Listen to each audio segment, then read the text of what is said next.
les agriculteurs, c'est des agriculteurs de père en fils qui font juste subir les mêmes conditions que leurs parents. Là, on est rendu à avoir des gens urbains qui vont à la campagne pour faire ce métier-là et qui font wow, attends, c'est pas possible.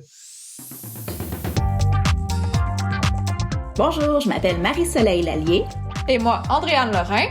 Et vous écoutez le balado locaux. Parce que l'alimentation, c'est une question qui nous concerne tous. Ensemble, on va réfléchir avec nos invités à comment changer le monde, un système alimentaire à la fois. Bonjour Andréane. Allô Marc-Soleil! Bonjour à ceux et celles qui écoutent la balado locaux aujourd'hui. Cette semaine, on est vraiment très heureuse de vous présenter Aurélien Pochard et Amélie Bourbonnais. C'est un jeune couple d'urbains qui ont pris la décision il y a quelques années d'aller vivre en campagne et de devenir maraîchers. Ils ont fondé les Jardins du Chat Noir, une ferme maraîchère qui vend des paniers bio depuis 2017. Et avec eux, on va voir aujourd'hui un peu qu'est-ce qui a motivé leur changement de mode de vie, mais surtout un peu démystifier c'est quoi la réalité de devenir maraîcher, c'est quoi la réalité financière et c'est quoi les défis qu'ils rencontrent jusqu'aujourd'hui, puis quelles seraient les solutions pour aider en fait toutes les jeunes urbains qui voudraient devenir maraîchers à avoir un mode de vie qui est peut-être plus valorisé dans notre société.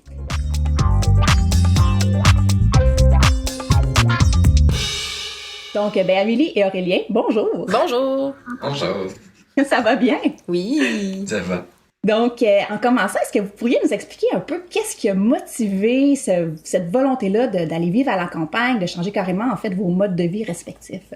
Dans le fond, nous, on est deux anciens travailleurs du milieu du spectacle. On a passé plusieurs années à travailler là-dedans, en ville. Aurélien, même en France, avant de s'en venir ici. Puis, on était rendu un peu au bout de ce qu'on voulait... de ce qu'on voulait aller chercher dans ce domaine-là. On avait besoin de changement, puis on voulait changer un peu notre mode de vie, retourner un peu plus vers quelque chose de relié à la nature, de plus, je sais pas, aller chercher une vocation aussi un peu à ça. Puis on voulait surtout aller habiter en campagne. On savait qu'on voulait partir de la ville. On cherchait un peu qu'est-ce qu'on voulait faire. Donc tous les deux, ça a passé par quelques questionnements de comment quelques enlignements de carrière, mais tous les deux, finalement, on est allés étudier en horticulture, chacun une formation différente, mais qui se donnait à Montréal, parce qu'au début, c'était pas sûr, on n'était pas encore branchés sur le maraîchage. Ça nous donnait une espèce de base pour se dire, OK, on sait qu'on va travailler avec les plantes. Puis finalement, on a découvert là-dedans le maraîchage. C'est surtout moi qui a poussé pour ça, je dirais, là. Puis on a fait nos études en horticulture pour nous donner une base. Après, on a fait un premier test à partir travailler sur une ferme pour une saison de 6 mois. Puis c'est ce moment-là qu'on a sous-loué notre appartement. On est allé louer un petit logement là-bas. C'était un peu notre expérience de vivre à la campagne tous les deux. Puis c'était un petit test qu'on a fait comme, OK, ouais, cool, on aime ça, c'est ça qu'on veut, go, on continue. Donc, par après, on est revenu un peu à Montréal pas longtemps pour officiellement partir de là. On avait déjà ciblé la région qu'on voulait aller s'établir, qu'on justifiait autant. C'était autant un coup de cœur pour nous, en tant que personne, qu'un choix stratégique pour démarrer une ferme en maraîchage. Fait qu'on s'est établi ici dans Brome-Missisquoi. Puis on a passé 2 autres étés à travailler sur des fermes ici, tout en cherchant une terre et en démarrant le projet en même temps. Donc, voilà. On a eu un vrai coup de cœur pour la région dans laquelle on est arrivé, mais le Brome-Missisquoi, faut le savoir, c'est une région dans laquelle il y a une densité de petites fermes bio qui est vraiment importante. Et beaucoup de petites fermes maraîchères, beaucoup d'ailleurs d'entre elles qui livrent des paniers à Montréal. Donc on était vraiment dans cette espèce de communauté qui correspondait à ce qu'on voulait faire. Donc assez vite, on a su que si on cherchait un terrain, c'était dans ce coin-là. Dès la première saison dans Brome-Missisquoi, on travaillait au jardin de Tessa à Fredericksburg. Et cette année-là, on a cherché un terrain qu'on a trouvé au mois de septembre. L'entente qu'on a faite avec le propriétaire était assez prometteuse pour qu'on commence à travailler ce terrain-là. On n'était pas prêt à démarrer une entreprise à ce moment-là, donc on s'est donné une 3e saison sur une autre ferme. On a travaillé au jardin de la Grelinette à Saint-Armand. Et pendant qu'on travaillait là-bas, on allait travailler sur notre terrain, on faisait travailler le sol, on se met des engrais verts pour préparer le terrain. À l'automne, Amélie a coordonné le chantier de construction d'un petit bâtiment de base pour qu'on puisse l'année suivante commencer à cultiver. Donc 2 ans de formation en horticulture, 3 ans dans des petites fermes maraîchères en panier de légumes. Et après ça, on a démarré les Jardins du Chat Noir. Pas à temps plein, on travaillait encore à temps partiel dans un vignoble à Fredericksburg parce que les revenus de la ferme la première année n'étaient pas suffisants pour nous payer à temps plein. Donc on avait un petit complément de salaire à côté, mais ce qui est assez représentatif de comment beaucoup de gens démarrent des fermes. C'est très rare que quelqu'un puisse se mettre à temps plein sur sa ferme dès la première année. Mais ça vous laissait quand même le temps d'aller travailler ailleurs pour avoir un salaire un peu plus décent. On faisait 7 jours semaine. Ouais, c'est ça que j'allais dire. Vous travaillez comme 70 heures semaine. Ouais. Plus que ça, probablement. On travaillait 5 jours à la ferme avec en plus les livraisons des paniers à Montréal, puis on travaillait 2 jours en plus au vignoble. OK. La première année de production, on a pris notre première journée de congé au mois d'août, puis on était hystériques.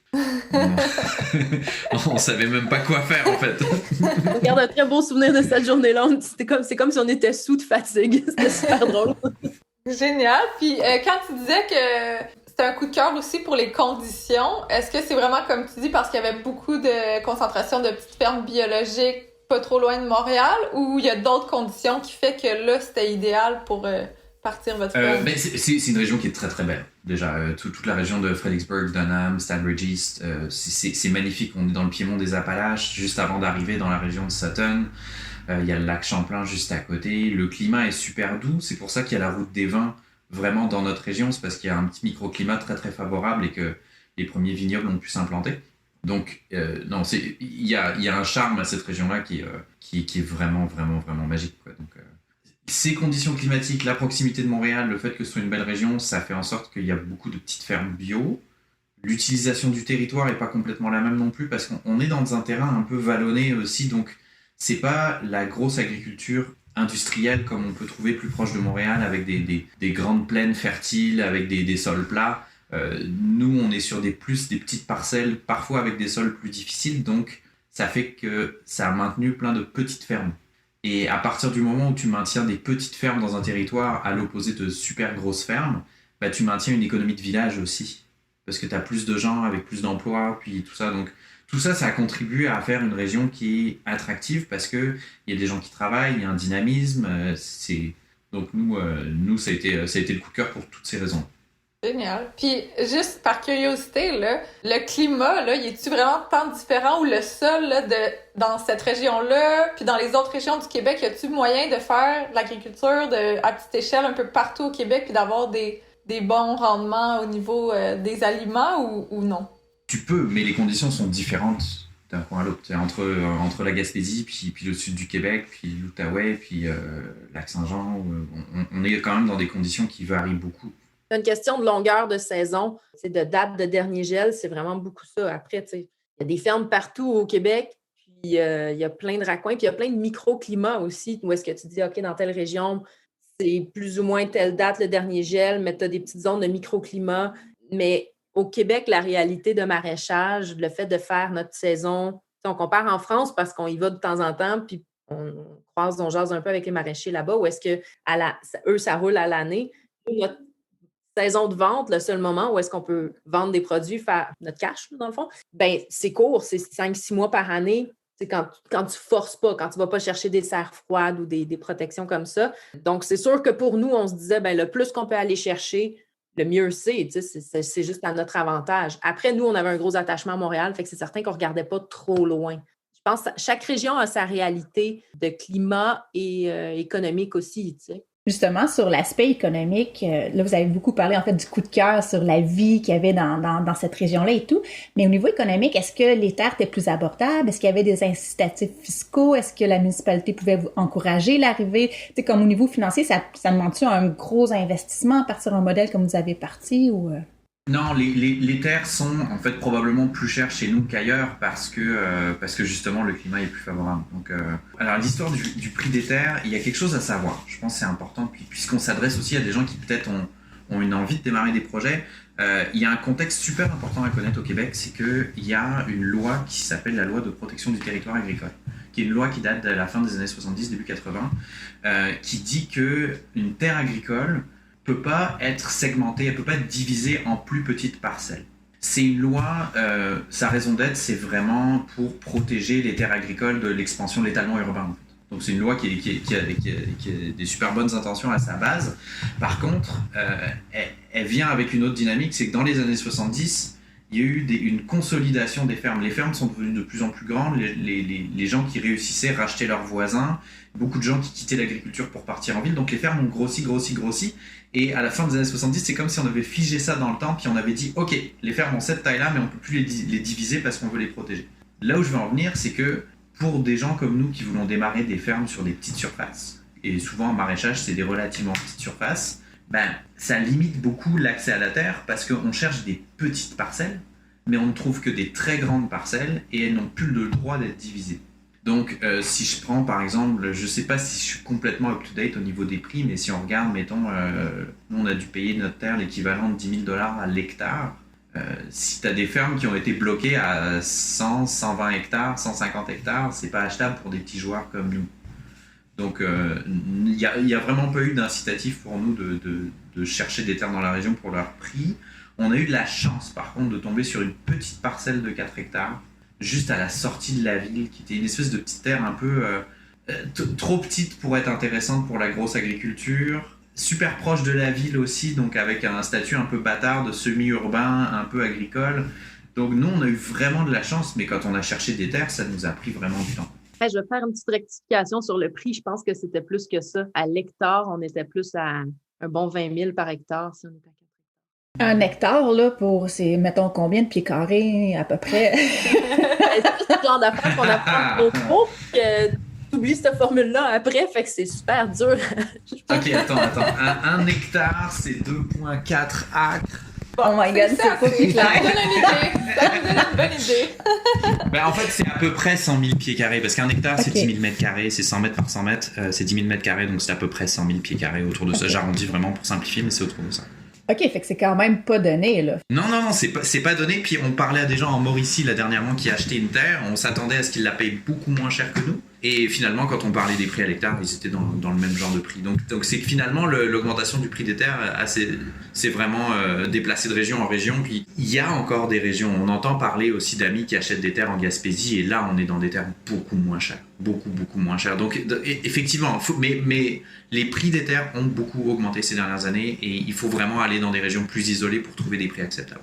Là, j'imagine que ça doit vous donner une certaine pression à être rentable dans votre entreprise agricole très rapidement, là, parce que j'imagine que l'hypothèque, vous devez commencer à la rembourser dès la première année, hein? Oui, alors nous on a eu beaucoup de chance parce qu'on a quand même trouvé un terrain avec une entente de location au début. Essentiellement ce qu'on a trouvé c'est que le propriétaire nous avait dit moi je peux vous la louer ou vous la vendre et ce qu'on a choisi de faire c'était une location avec option d'achat. Donc on avait une location de 5 ans avec un loyer vraiment minime et quand on a été à l'aise financièrement on a fait l'achat. En fait c'est ça que je veux dire, c'est qu'il faut parfois être créatif quand on cherche des terres. Et nous, on en parle souvent avec nos amis agriculteurs, puis tout le monde a quasiment une histoire un peu folle de comment il a trouvé son terrain, quelle entente il a trouvé. On fait partie de gens quand même qui, quand on arrive en campagne avec un petit projet d'agriculture à petite échelle, ça reste séduisant. Donc, il y a moyen de rencontrer des gens qui mettent des terres à disposition, puis qui repoussent un peu le moment où il faut s'endetter pour l'acheter. C'est loin d'être impossible. Il y a une formule qui s'appelle Arter maintenant, qui est une formule provinciale qui est née dans notre région, qui consiste à jumeler des agriculteurs avec des aspirants, des propriétaires de terrains agricoles avec des aspirants agriculteurs. Donc c'est quelque chose à explorer beaucoup Arter parce que c'est une bonne façon pour des gens qui sont pas en campagne puis qui n'ont pas des parents dont ils peuvent hériter une ferme de mettre le pied en agriculture. Puis si on se remet dans le temps, ça a commencé quand cette aventure? Il y a combien d'années? Écoute, on a travaillé dans des fermes de 2014 à 2017. Le terrain, on l'a trouvé fin 2015. On a fait l'entente à ce moment-là. On l'a préparé en 2016, puis on a commencé à cultiver en 2017. OK. Puis là, tu dis que vous l'avez acheté quand vous étiez à l'aise. On a dû l'acheter début 2019. OK. Fait que ça a pris 3 saisons, admettons. C'est pas très long, là. Moi, je trouve pas ça long. C'était beaucoup une question d'occasion. Après, c'est que tu te ramasses beaucoup à jouer à parler avec la banque. Il y a beaucoup la financière agricole qui est impliquée dans toute cette histoire-là parce que c'est eux, au début, qui évaluent ton plan d'affaires, qui nous donnent accès aussi à des subventions de démarrage qui sont reliées à ton niveau de scolarité et ton domaine de scolarité. Puis, c'est beaucoup aussi, selon eux, c'est eux qui viennent te garantir tes tes emprunts, puis tout ça. Donc, il y a souvent des discussions d'opportunités, d'emprunts, tout ça, puis de garanties qui déterminent un peu c'est quoi le moment c'est quand le moment que tu vas acheter.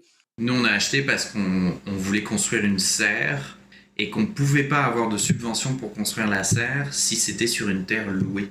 Et là, la banque nous a dit, puisque c'est ça la contrainte, est-ce que vous ne voudriez pas l'acheter tout de suite, puis comme ça, on pourrait appliquer la subvention à la serre. Donc, des fois, il y a ça aussi, il y a ces histoires de timing-là aussi qui interviennent. Génial. Puis avant ça, j'imagine, je pense que vous avez fait des cours, études, autres que de travailler 3 ans sur des fermes, là, pour vraiment avoir les connaissances pour vous lancer là-dedans. Voulez-vous nous en parler un peu? Ça consiste en quoi? C'était 2 formations différentes, mais dans ce temps-là, on n'était pas nécessairement dirigés sur le maraîchage particulièrement. On était assez large, c'était des formations en horticulture. Personnellement, moi, j'avais ciblé je voulais quelque chose de rapide parce que je suis pas quelqu'un qui est très banc d'école dans la vie. Fait que je cherchais tout ce qui était 1 an et moins, puis je voulais plus aller apprendre sur le terrain. Par contre, c'est certain que on venait d'un domaine complètement différent, de plus le domaine des arts et lettres, tout ça.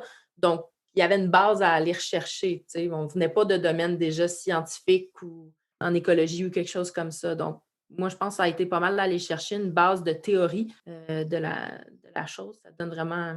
Ça reste des cours comme applicables, des cours de base de chimie du sol, de botanique, de biologie, de tout ça. Donc, de tout ce qui est phytoprotection aussi. Ça donne quand même une base qui, après ça, peut être applicable à différents domaines agricoles. Fait que finalement, ça a été combien de temps puis où? À quelle place que vous avez fait vos cours? Ben, moi, j'ai fait le DEP en horticulture et jardinerie à Montréal, avec le jardin botanique, là, mais Okay. avec la commission scolaire. Puis, Moi, j'ai fait 2 ans au Cégep Montmorency à Laval. J'ai fait les 2 premières années d'une technique en aménagement paysager. En fait, c'est ça le truc, c'est que des formations agricoles à Montréal, il n'y en a pas. Il faut sortir, il faut aller à Mirabel, il faut aller à Saint-Hyacinthe, Saint-Jean, Victoriaville, La Pocatière. Donc, c'est quelqu'un qui voudrait rester à Montréal et se former quand même en horticulture. Ça reste une bonne option d'aller vers les métiers de l'horticulture, justement, comme aménagement paysager ou des choses comme ça, parce que finalement, comme dit Amélie, les bases sont les mêmes. Botanique, fertilisation, tout ça. Il y a des niveaux plus universitaires à Montréal qui se donnent un peu, comme à McGill, mais là, c'est plus en agronomie, c'est plus poussé. Ah, ben génial. Ben c'est le fun à savoir qu'il y a ça, puis que c'est pas juste adapté à l'agriculture traditionnelle ou aux grandes cultures et tout, tu sais. Que ça vous a donné une base assez solide avec l'expérience terrain pour vous lancer. Moi, je trouve ça quand même super intéressant comme modèle, puis accessible. Oui, tout à fait. Par contre, moi, je dirais comme conseil pour quelqu'un qui veut aller se former vraiment puis qui est sérieux dans un projet en agriculture, vraiment les écoles agricoles qu'il y a au Québec, j'ai cité La Pocatière, Victoriaville, les formations en agriculture au Québec sont vraiment chouettes et valent vraiment la peine. Donc après, c'est peut-être un plus gros move aussi de se délocaliser. Moi, je sais que j'avais une petite job à Montréal, c'était pas une option pour moi de partir tout d'un coup à Saint-Hyacinthe ou à Victo. Par contre, ça reste des options qui sont super pertinentes. C'est des formations qui sont vraiment cool. Et là, il faut en parler. Il y a beaucoup de subventions qui existent pour les démarrages d'entreprises agricoles au Québec, mais elles sont liées au niveau d'études, pas au niveau d'expérience. Il y a différents niveaux d'études avec différentes échelles de subventions. Ça peut aller de 20 000 $ à 50 000 $ de subventions par personne. Donc ça vaut quand même la peine pour quelqu'un qui veut démarrer en agriculture de bien magasiner son école et son diplôme, parce que ça va faire une énorme différence quand il ou elle va vouloir démarrer sa ferme et avoir des subventions gouvernementales pour acheter de l'équipement. Ils font d'ailleurs la différence entre agriculture et horticulture là-dedans. Puis le niveau aussi, comme moi, ma formation au niveau professionnel en horticulture n'était pas reconnue. Ou en tout cas, je me rappelle plus si c'était pas reconnu ou si c'était très niveau de base. Je crois que pour toi, c'était niveau de base. Non, c'est à y penser quand même. Je donne un exemple très concret. Amélie et moi, avec nos niveaux d'études, on avait droit chacun à une subvention de 20 000 et 30 000 $. Donc 50 000 au total pour acheter de l'équipement et investir dans la ferme. Nous, on a des amis qui ont démarré des fermes à 3. Chacun d'entre eux avait une formation de 50 000 parce qu'ils avaient fait la bonne école. Donc, démarrer une ferme avec 50 000 ou 150 000, ça fait une énorme différence dans les choix d'investissement qu'on fait au début. Donc, bien y penser, il y a des aides, il y a des subventions, on est soutenu par le gouvernement et par le ministère de l'Agriculture pour aller en agriculture, mais par contre, ça vaut la peine de faire ces recherches avant parce que ça fait une différence quand on démarre. Puis je pense que on a discuté pour la pré-entrevue, tu m'expliquais aussi que le choix de faire du maraîchage, c'était aussi réfléchi dans le sens que c'est un modèle, puis tu pourras me confirmer, Amélie, mais c'est un modèle qui permet d'avoir un retour sur investissement qui est assez rapide, puis qui nécessite pas un énorme endettement pour démarrer. Fait que est-ce que ça a été un des éléments, donc la viabilité économique à court terme, ça a été un des éléments pour aller vers le maraîchage, justement? Ben, entre autres, c'est certain que tous les deux, on s'intéressait à plein d'aspects de l'agriculture, tu sais, du maraîchage, du fruitier, des arbres à noix, de tous ces aspects-là, le côté fleurs aussi. Tous ces aspects-là nous intéressaient. Par contre, le maraîchage, ben, c'est des plantes annuelles. Tu la plantes et tu récoltes dans la même année. Donc, comparé à un verger de fruitier où tu plantes tes arbres puis tu commences à récolter 3-5 ans plus tard, quelque chose comme ça change la donne quand tu fais ton plan de match un peu d'entreprise, dans combien de temps tu commences à avoir un chiffre d'affaires puis tout ça. C'est certain que ça change la donne pas mal. Oui, puis il y a aussi des histoires de réglementation en agriculture. Par exemple, moi je regarde beaucoup ce qui se fait aux États-Unis, puis il y a beaucoup de gens quand ils se lancent en agriculture aux États-Unis qui démarrent par des petits élevages, des poulets de chair ou des poules pondeuses. Parce que finalement, les investissements pour faire ça sont minimes. Ça peut être avec des espèces de petites bâtisses en bois mobiles déplacées dans un pâturage.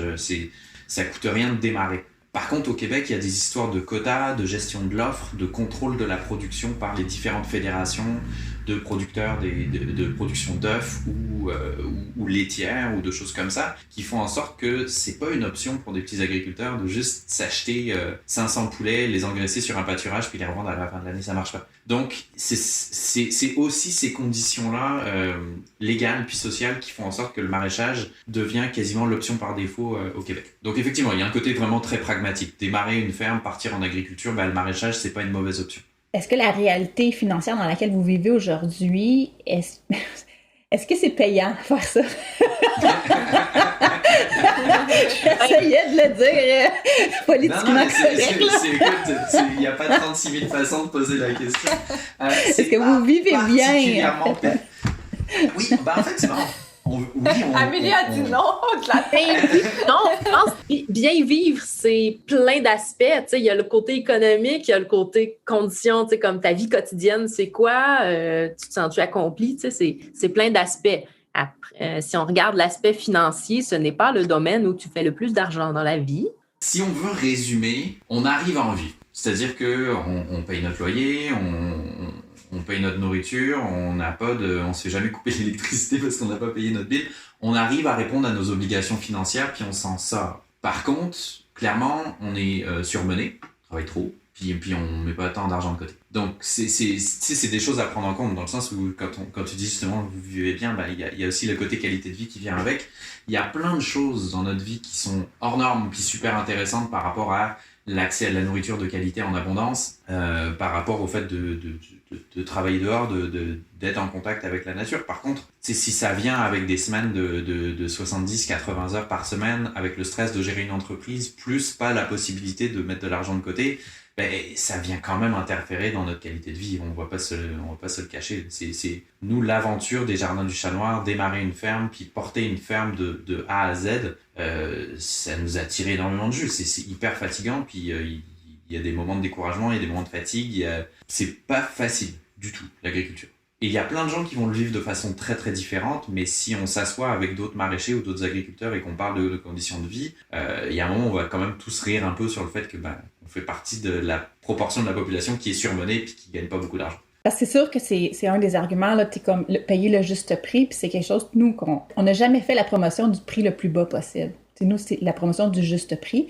Puis juste pour comme créer un imaginaire là, aux gens qui nous écoutent là, puis qui sont pas qui vivent en ville, par exemple, je sais pas, qui travaillent peut-être en informatique, en publicité, qui ont peut-être un revenu familial, je sais pas moi, 80 000 pour une personne, 75 000 pour l'autre. On parle d'un revenu familial peut-être de 150 000, puis tout ça. Vous, votre réalité là mettons quelqu'un qui part une ferme maraîchère, ça peut ressembler à quoi un revenu familial annuel? Est-ce qu'on est dans le 150 000 aussi ou C'est vraiment varié l'affaire. C'est que ça dépend beaucoup de c'est quoi ta situation. Tu sais, on est beaucoup de fermes dans ce coin-ci, on voit beaucoup d'amis, puis on se parle beaucoup de nos différentes situations. Puis c'est jamais la même dans le sens où, tu sais, par exemple, nous, la terre qu'on a trouvée, il n'y avait pas de maison dessus. C'était un champ. Donc, nous, on a encore un loyer à payer. On est comme, tu sais, il y a une espèce de division comme ça. T'en as d'autres où est-ce que, la terre, elle venait avec une maison, tout comme un gros package. T'en as d'autres aussi que c'est seulement une personne du couple, par exemple, qui va être sur la ferme, puis l'autre a un revenu externe parce que l'autre fait un autre job à côté. Ça assure un peu pour ça. T'en as des fois des histoires de avant, je faisais tel job qui me payait super bien. J'étais capable de mettre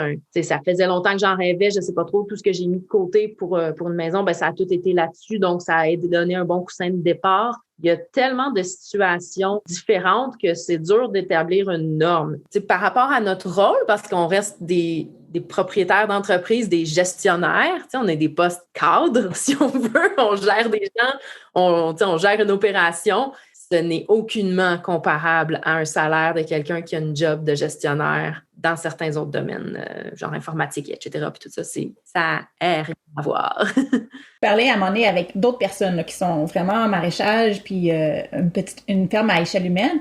Puis on est comme arrivé sur le sujet du revenu familial, puis c'était quelque chose comme autour de 30 000 pour deux adultes, deux enfants, travailler 70-80 heures par semaine, puis j'ai eu comme un choc.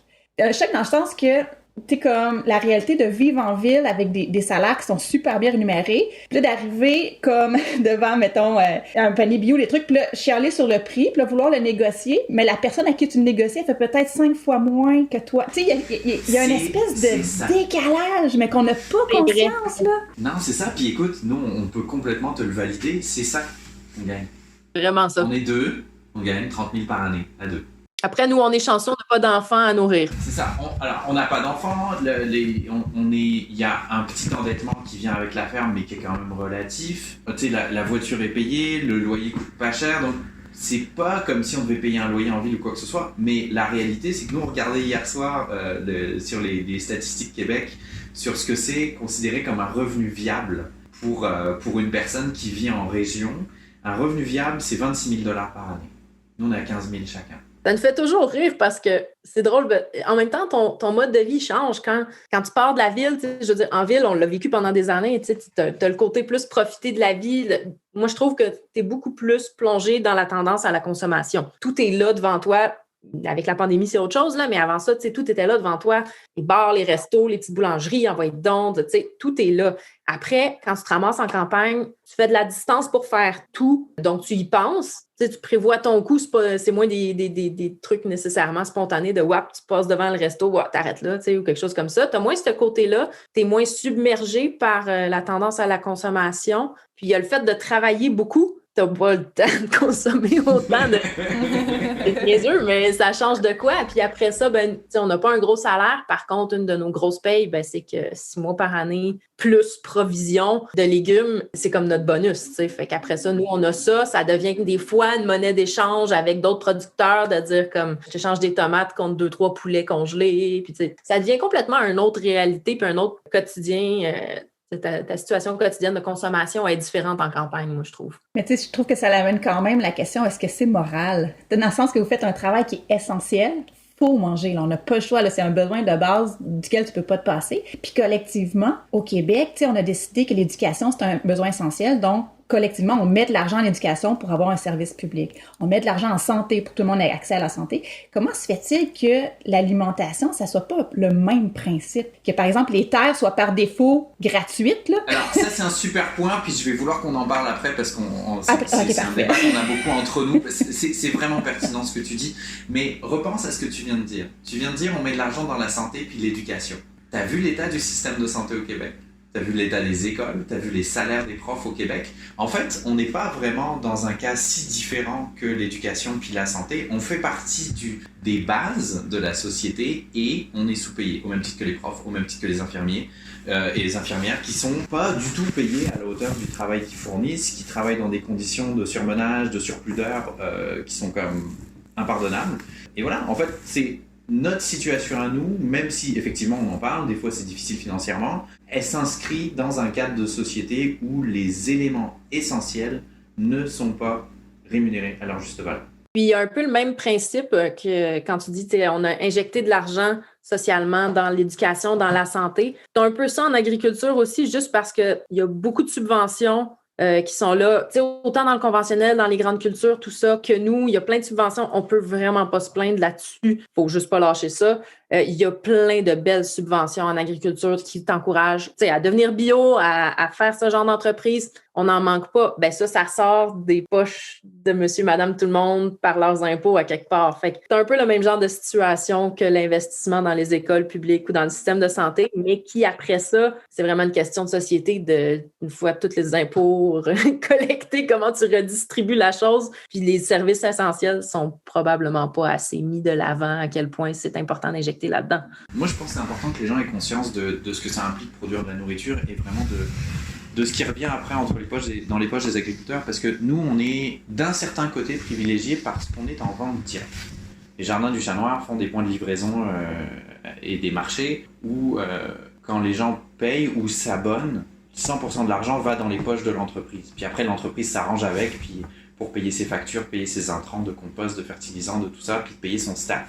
La réalité, c'est que une fois tous ces intrants comme je disais, de fertilisants ou même de gaz dans le camion pour aller faire les livraisons, une fois que tous les frais de la ferme sont payés, ce qui reste pour être splitté entre les gestionnaires et les employés, c'est faible. C'est vraiment faible. Puis hier, justement, on jouait avec des chiffres parce qu'on voulait être capable aussi de vous donner des exemples concrets. Et on a pris un exemple qui est fictif, mais en même temps très largement inspiré de ce que nous on vit, mais de ce que d'autres fermes maraîchères vivent. Donc on va y aller avec un modèle de petite ferme maraîchère qui serait proche de la réalité. On va parler d'une ferme fictive qui ferait 300 paniers bio par semaine pendant tout l'été, puis disons que chaque panier serait vendu $500 par saison, donc une ferme qui va faire un chiffre d'affaires de $150 000. Sur ce 150 000, il faut s'attendre à ce que la moitié s'en aille dans justement le compost, les amendements, le chauffage de la serre. Donc 75 000 $ de dépenses, la moitié.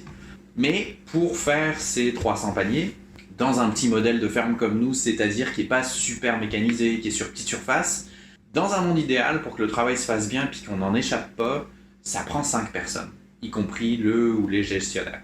Donc, on a 150 000 $ de vente, 75 000 $ de dépenses, il reste 75 000 $ à splitter à 5 personnes. Ça, c'est 15 000 $ par personne.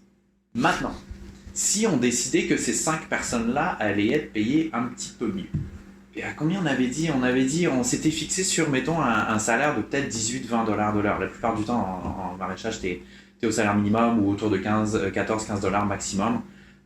T'es autour de ça. Puis faut pas que les fermes qui payent plus leur staff s'offensent de ce que je dis. Je sais qu'il y a des fermes qui sont établies depuis longtemps, qui ont du staff régulier, qui payent 18 pièces de l'heure, mais c'est quand même plus des exceptions que la norme. Donc mettons qu'on aurait ces 5 personnes-là payées à 18-20 $ de l'heure.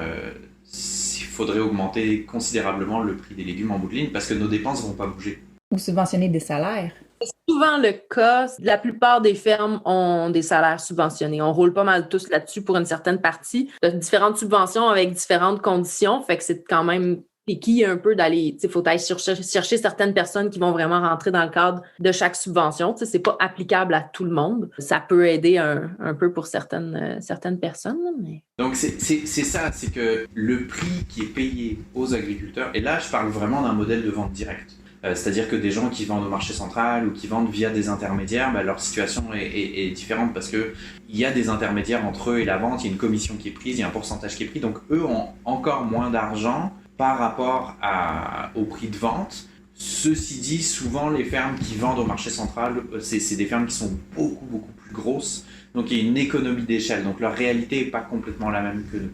Mais si on prend un exemple comme le nôtre de vente en circuit court, comme on appelle, nous, l'estimation qu'on en faisait, c'est que si vraiment on voulait que tout le monde soit rémunéré comme il faut, il faudrait augmenter de 40% le prix de ce qu'on vend sur notre étalage. Donc, une boîte de carottes à 4 $, elle passerait à, mettons, 5,50 $. Une laitue à 3 pièces, elle passerait à 4,25 $. C'est des choses où les tomates, nous, on les vend, c'est 3,50 $ la livre? Bon, ça passerait à 5 pièces la livre. Ça serait remarqué. Ça se verrait au marché. Ce serait comme considérable comme augmentation. Oui, puis toutes les fermes ont la volonté que la bonne bouffe, comme ça, produite ici de bonne façon, goûteuse, nutritive, soit accessible à tous. Fait que, tu sais, puis on se parle beaucoup de nos prix d'une ferme à l'autre, tu sais, dans le réseau pour y aller de façon... de pas y aller en compétition puis de pas chercher à tout le temps niveler vers le bas, tu sais. Mais ça vient toujours dans la discussion de qu'est-ce que les gens vont vouloir payer. Tu sais, non seulement tu veux pas perdre ta clientèle comme entreprise, mais aussi on a tous aussi cette volonté-là que tout le monde soit capable de se nourrir décemment dans la vie. C'est certain que après ça, si tu décides en effet de faire ce move-là, d'augmenter pour arriver au juste prix, ben tu sais, moi je pense que le principe de vouloir payer tes travailleurs un salaire décent, mais ça s'applique pas juste à notre domaine, ça s'applique à tous les domaines. Fait que, tu sais, on dirait que dans ma tête, moi, ça passe par un mouvement de masse de tout le monde au Québec qui est augmenté décemment. Là, tout d'un coup, ça peut suivre, mais tu sais, ça pourrait jamais être juste en agriculture qu'on augmente.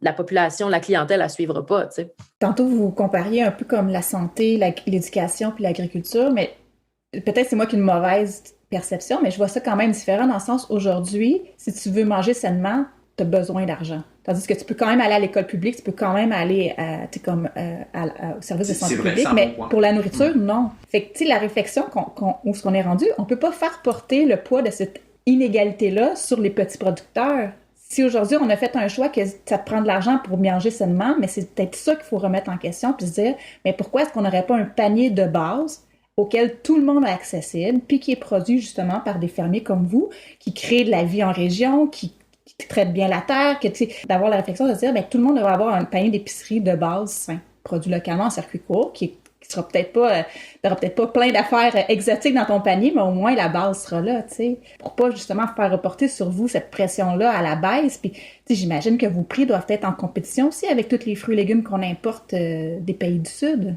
C'est de mieux en mieux, je te dirais. La comparaison c'est vraiment devenu de plus en plus égal. Puis, ben, il y a un beau mouvement ces temps-ci une espèce de mode de s'intéresser à la bouffe bio et locale qui, nous, est à notre avantage, mais qui, après ça, une fois qu'ils ont goûté des légumes frais qui viennent d'ici, qui n'ont pas mûri dans un camion, ben c'est dur de revenir en arrière, là. Tu sais, t'as cette espèce d'argument-là qui se fait tout seul, tu sais. Fait que nous autres, on est chanceux, on y va un peu, on surfe sur cette vague-là, tu sais. Mais c'est un super bon point que tu soulèves, Marie-Soleil, c'est que est-ce qu'il y a une injustice dans la façon dont les agriculteurs sont rémunérés, puis de la façon dont on valorise les prix de la nourriture? Oui, évidemment. Il y a plein d'initiatives marrantes, intéressantes qui ont été faites à travers le temps, puis à travers le monde. Je me rappelle avoir vu un documentaire sur comment Cuba avait fait face à la crise du pétrole au début des années 90. Et ils s'étaient retrouvés avec l'effondrement de l'Union soviétique, ils n'avaient plus d'approvisionnement en fertilisants puis en pétrole. Et parce qu'ils avaient l'embargo américain autour d'eux, ils se sont retrouvés comme tout seuls, tout nus, à devoir se débrouiller. Et le gouvernement cubain en cherchant des solutions, a dit « Ok, ben, on attribue des terres à des paysans et on leur donne un salaire de base. Parce qu'on ne peut pas se permettre de manquer de nourriture et il faut qu'il y ait un incitatif pour que les gens aillent travailler en agriculture, sinon ils ne le feront pas, c'est super dur. » Et on entend des fois des idées, des initiatives comme ça, des fois qui rejoignent le concept de salaire universel ou de salaire de base pour des agriculteurs ou des choses comme ça. Et effectivement, il y a peut-être une logique là-dedans de dire que si on considère que la nourriture, c'est absolument essentiel et qu'on cherche à ce qu'elle soit produite sainement et localement, c'est effectivement difficile de faire porter le poids d'une nourriture abordable aux producteurs qui déjà se démènent pour produire sainement. Donc effectivement, il y aurait peut-être des modèles à explorer qui feraient en sorte que les agriculteurs ne seraient pas tout le temps en bas de l'échelle salariale à porter à la fois un travail qui nécessite beaucoup d'heures comparativement à d'autres. Et en plus de ça, le stress de gérer une entreprise, parce que quand quelqu'un monte une entreprise, ben, il y a une pression significative pour pas qu'elle fasse faillite, donc de vraiment assurer ses obligations financières et tout ça. Donc c'est une pression mentale qui est quand même qui est présente. Et puis elle est pas différente de la pression mentale d'entrepreneur. Vous le vivez avec votre épicerie. Vous passez probablement par des phases plus difficiles. N'importe qui démarre une entreprise, peu importe son univers, va vivre cette pression-là. Mais c'est vrai qu'en agriculture, on n'a pas beaucoup de marge de manœuvre. On rajoute aussi à ça le stress qui vient avec les conditions climatiques, où est-ce que c'est un des facteurs qui mentionne souvent dans tout ce qui est détresse psychologique, etc., c'est qu'on a aussi ce stress-là en agriculture qui s'ajoute de devoir gérer des conditions météorologiques sur lesquelles on n'a pas de contrôle.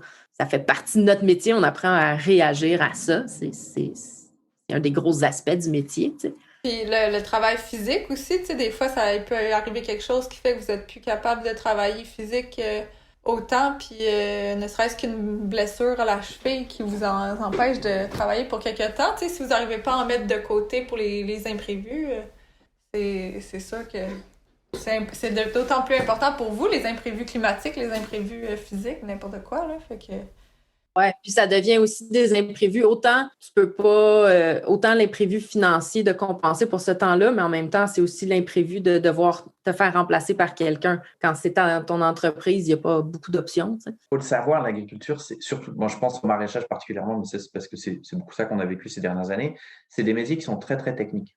Quelqu'un qui démarre une ferme va, par défaut, en fait, développer des compétences qui sont largement au-delà de l'horticulture. C'est-à-dire que nous, on est agriculteurs, mais on est horticulteurs, on fait de la vente, on fait de la comptabilité, on essaye de faire de la plomberie, de l'électricité, de la mécanique agricole, tu sais, on développe un champ de compétences qui est très, très, très vaste. Donc, comme ce que dit Amélie, un gestionnaire de ferme qui se blesse, remplacer ces compétences-là. Je ne sais pas, moi, je pense toujours à une situation où, mettons, tu te fais une fracture, tu te casses la cheville en plein milieu d'une saison, puis tu es gestionnaire d'une ferme maraîchère. Comment tu fais? Comment tu remplaces ça? J'aimerais ça en parler avec des gens qui l'ont vécu, je ne sais pas, dans notre entourage. Je sais pas, Amélie, si tu as des exemples de gens qui se sont cassés un truc en milieu de saison. On touche du bois, tant mieux si vous en connaissez pas, là.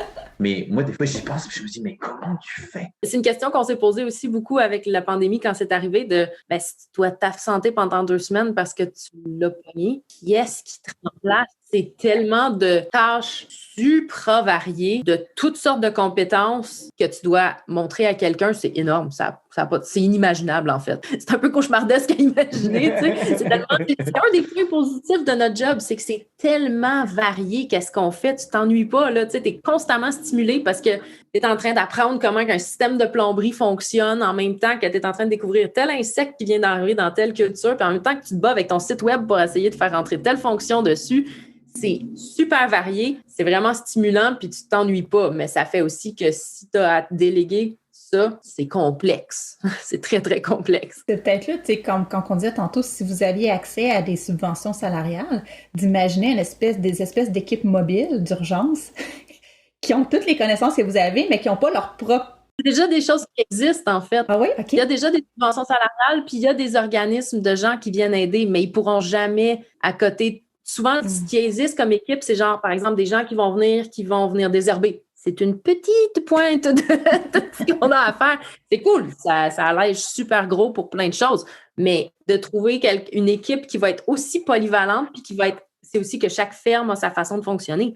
Moi, je l'ai vu, ces initiatives-là, j'en ai beaucoup vu en agriculture, mais dans le laitier puis en sirop d'érable. Parce que c'est vrai, et puis c'est reconnu maintenant, il y a un taux de détresse psychologique chez les agriculteurs qui est comme largement au-dessus de la moyenne nationale. Je pense que le taux de suicide chez les agriculteurs, c'est genre le double dans les autres sphères économiques. Ça n'a pas de sens. Donc, il y a évidemment des initiatives qui ont été mises en place, puis il y en a pour des fermes laitières, pour des fermes de production de sirop d'érable. Mais, tu sais, une ferme laitière, mine de rien, c'est un peu la même chose tous les jours. Puis je dis pas ça pour dénigrer le travail des gens qui sont en laitier. Il y a plein de choses que moi je sais pas faire et je saurais pas faire. Mais le train d'aller nourrir, coordonner la traite, des choses comme ça, c'est quelque chose qui peut quand même être appris. Donc il y a parfois des équipes, des gens qui peuvent, en cas de détresse, en cas de blessure, aller sur une ferme laitière, puis en ayant une petite conversation de base avec le producteur, de dire ok, pense à ça, il y a ça à prendre en compte, ça c'est rangé là, ça c'est rangé là, ok, je vais faire le train à ta place, je sais ce que c'est, j'ai une ferme laitière. En maraîchage diversifié, oublie ça, c'est impossible. Chaque ferme est tellement différente,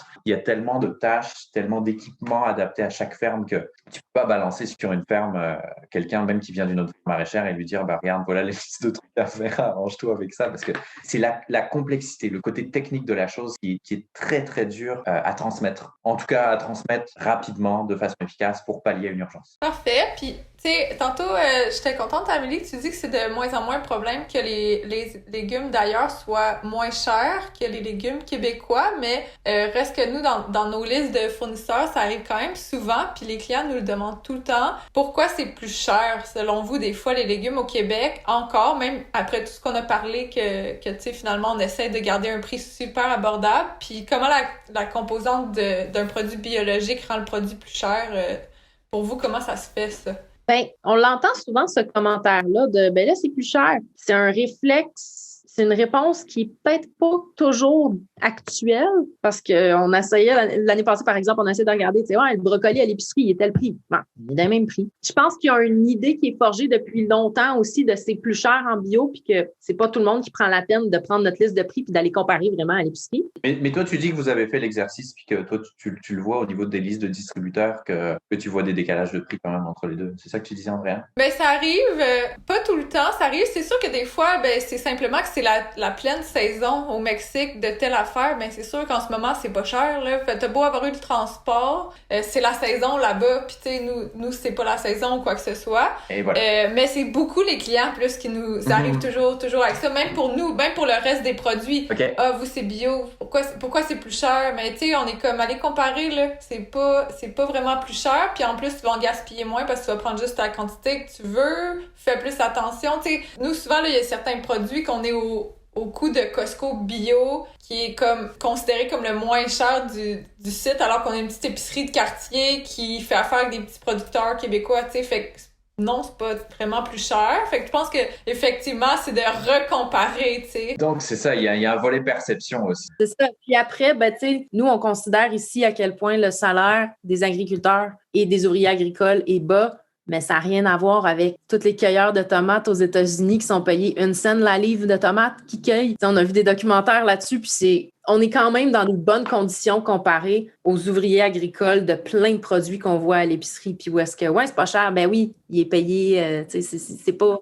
Notre salaire est un salaire de rêve pour eux. Il y a beaucoup de questions à se poser par rapport à la provenance, par rapport à c'est quoi la situation de cette entreprise-là agricole, d'où est-ce que ça vient. Puis c'est là où est-ce que ça devient intéressant de faire du commerce direct parce que les clients ont accès à cette information-là. Ils peuvent poser des questions de « Ah, vous êtes combien à travailler là? » Poser toutes les questions qui justifient le prix. Ouais. Moi, ça me fait capoter quand on voit des annonces, puis c'est comme « Hey, nos beaux produits, nos beaux légumes sont à tant de dollars, venez vite, tout ça, tu sais. » Mais c'est sûr que, admettons que ton brocoli, là, à tant de dollars, c'est, ben, pose-toi des questions, là. Comment il a pu se rendre jusqu'à toi à ce prix-là, tu sais? C'est vraiment inquiétant. Fait que, comme, dans ce temps-là, tu sais, moi, ça me fait capoter, puis je suis comme, oh mon Dieu, que la compagnie devrait arrêter de faire des annonces comme ça, puis c'est comme s'ils sont en train d'annoncer tout le mauvais traitement des employés ou de la terre qui ont fait, mais comme, tu sais, je sais que les gens le voient pas de même, mais comme moi, ça me fait capoter, là. T'as tellement d'intermédiaires, c'est tellement perdu de vue à la base. Le producteur, il y a combien? Tu sais, tu les vois,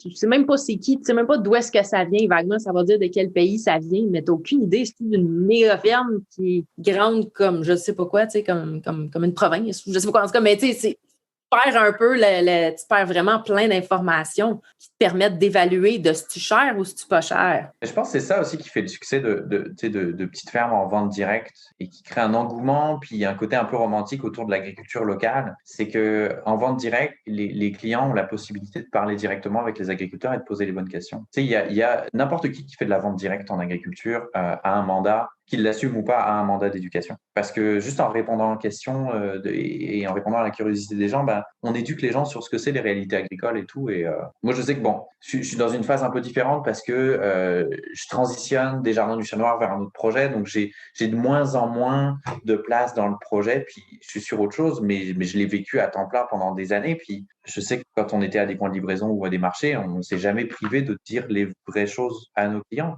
Quand les gens nous posent des questions vraiment sur la job, on leur a donné. Puis on veut jamais, tu sais, on veut pas, on en reparlait encore hier soir, on veut pas rentrer du tout dans un jeu d'apitoiement ou quoi que ce soit parce que la carrière qu'on fait, c'est quelque chose qu'on a choisi de faire, c'est des métiers qui sont passionnants, qui sont essentiels, il faut le faire. Mais c'est important qu'on montre pas une image mensongère ou trop rose de la situation parce que il faut que les gens comprennent que la nourriture qui arrive sur leur table, elle a une valeur qui est énorme et que cette valeur-là n'est pas reflétée par le prix qu'ils payent. On le sait, c'est connecté à plein d'autres enjeux. Est-ce qu'on veut vraiment que les gens payent plus cher? Pas nécessairement parce qu'on veut qu'ils aient accès à cette nourriture-là, mais en même temps, Moi, je me rappelle à l'époque où j'ai travaillé en horticulture, où je faisais mes études en horticulture, je travaillais au marché Jean Talon, puis je me rappelle, c'était encore plus présent là-bas à l'époque de les gens qui essayaient de négocier sur un casseau de fraises à 4 pièces. Puis je me rappelle d'un monsieur, puis ça c'était caricatural, ça arrive pas tous les jours ce genre de truc, mais là c'était un cadeau.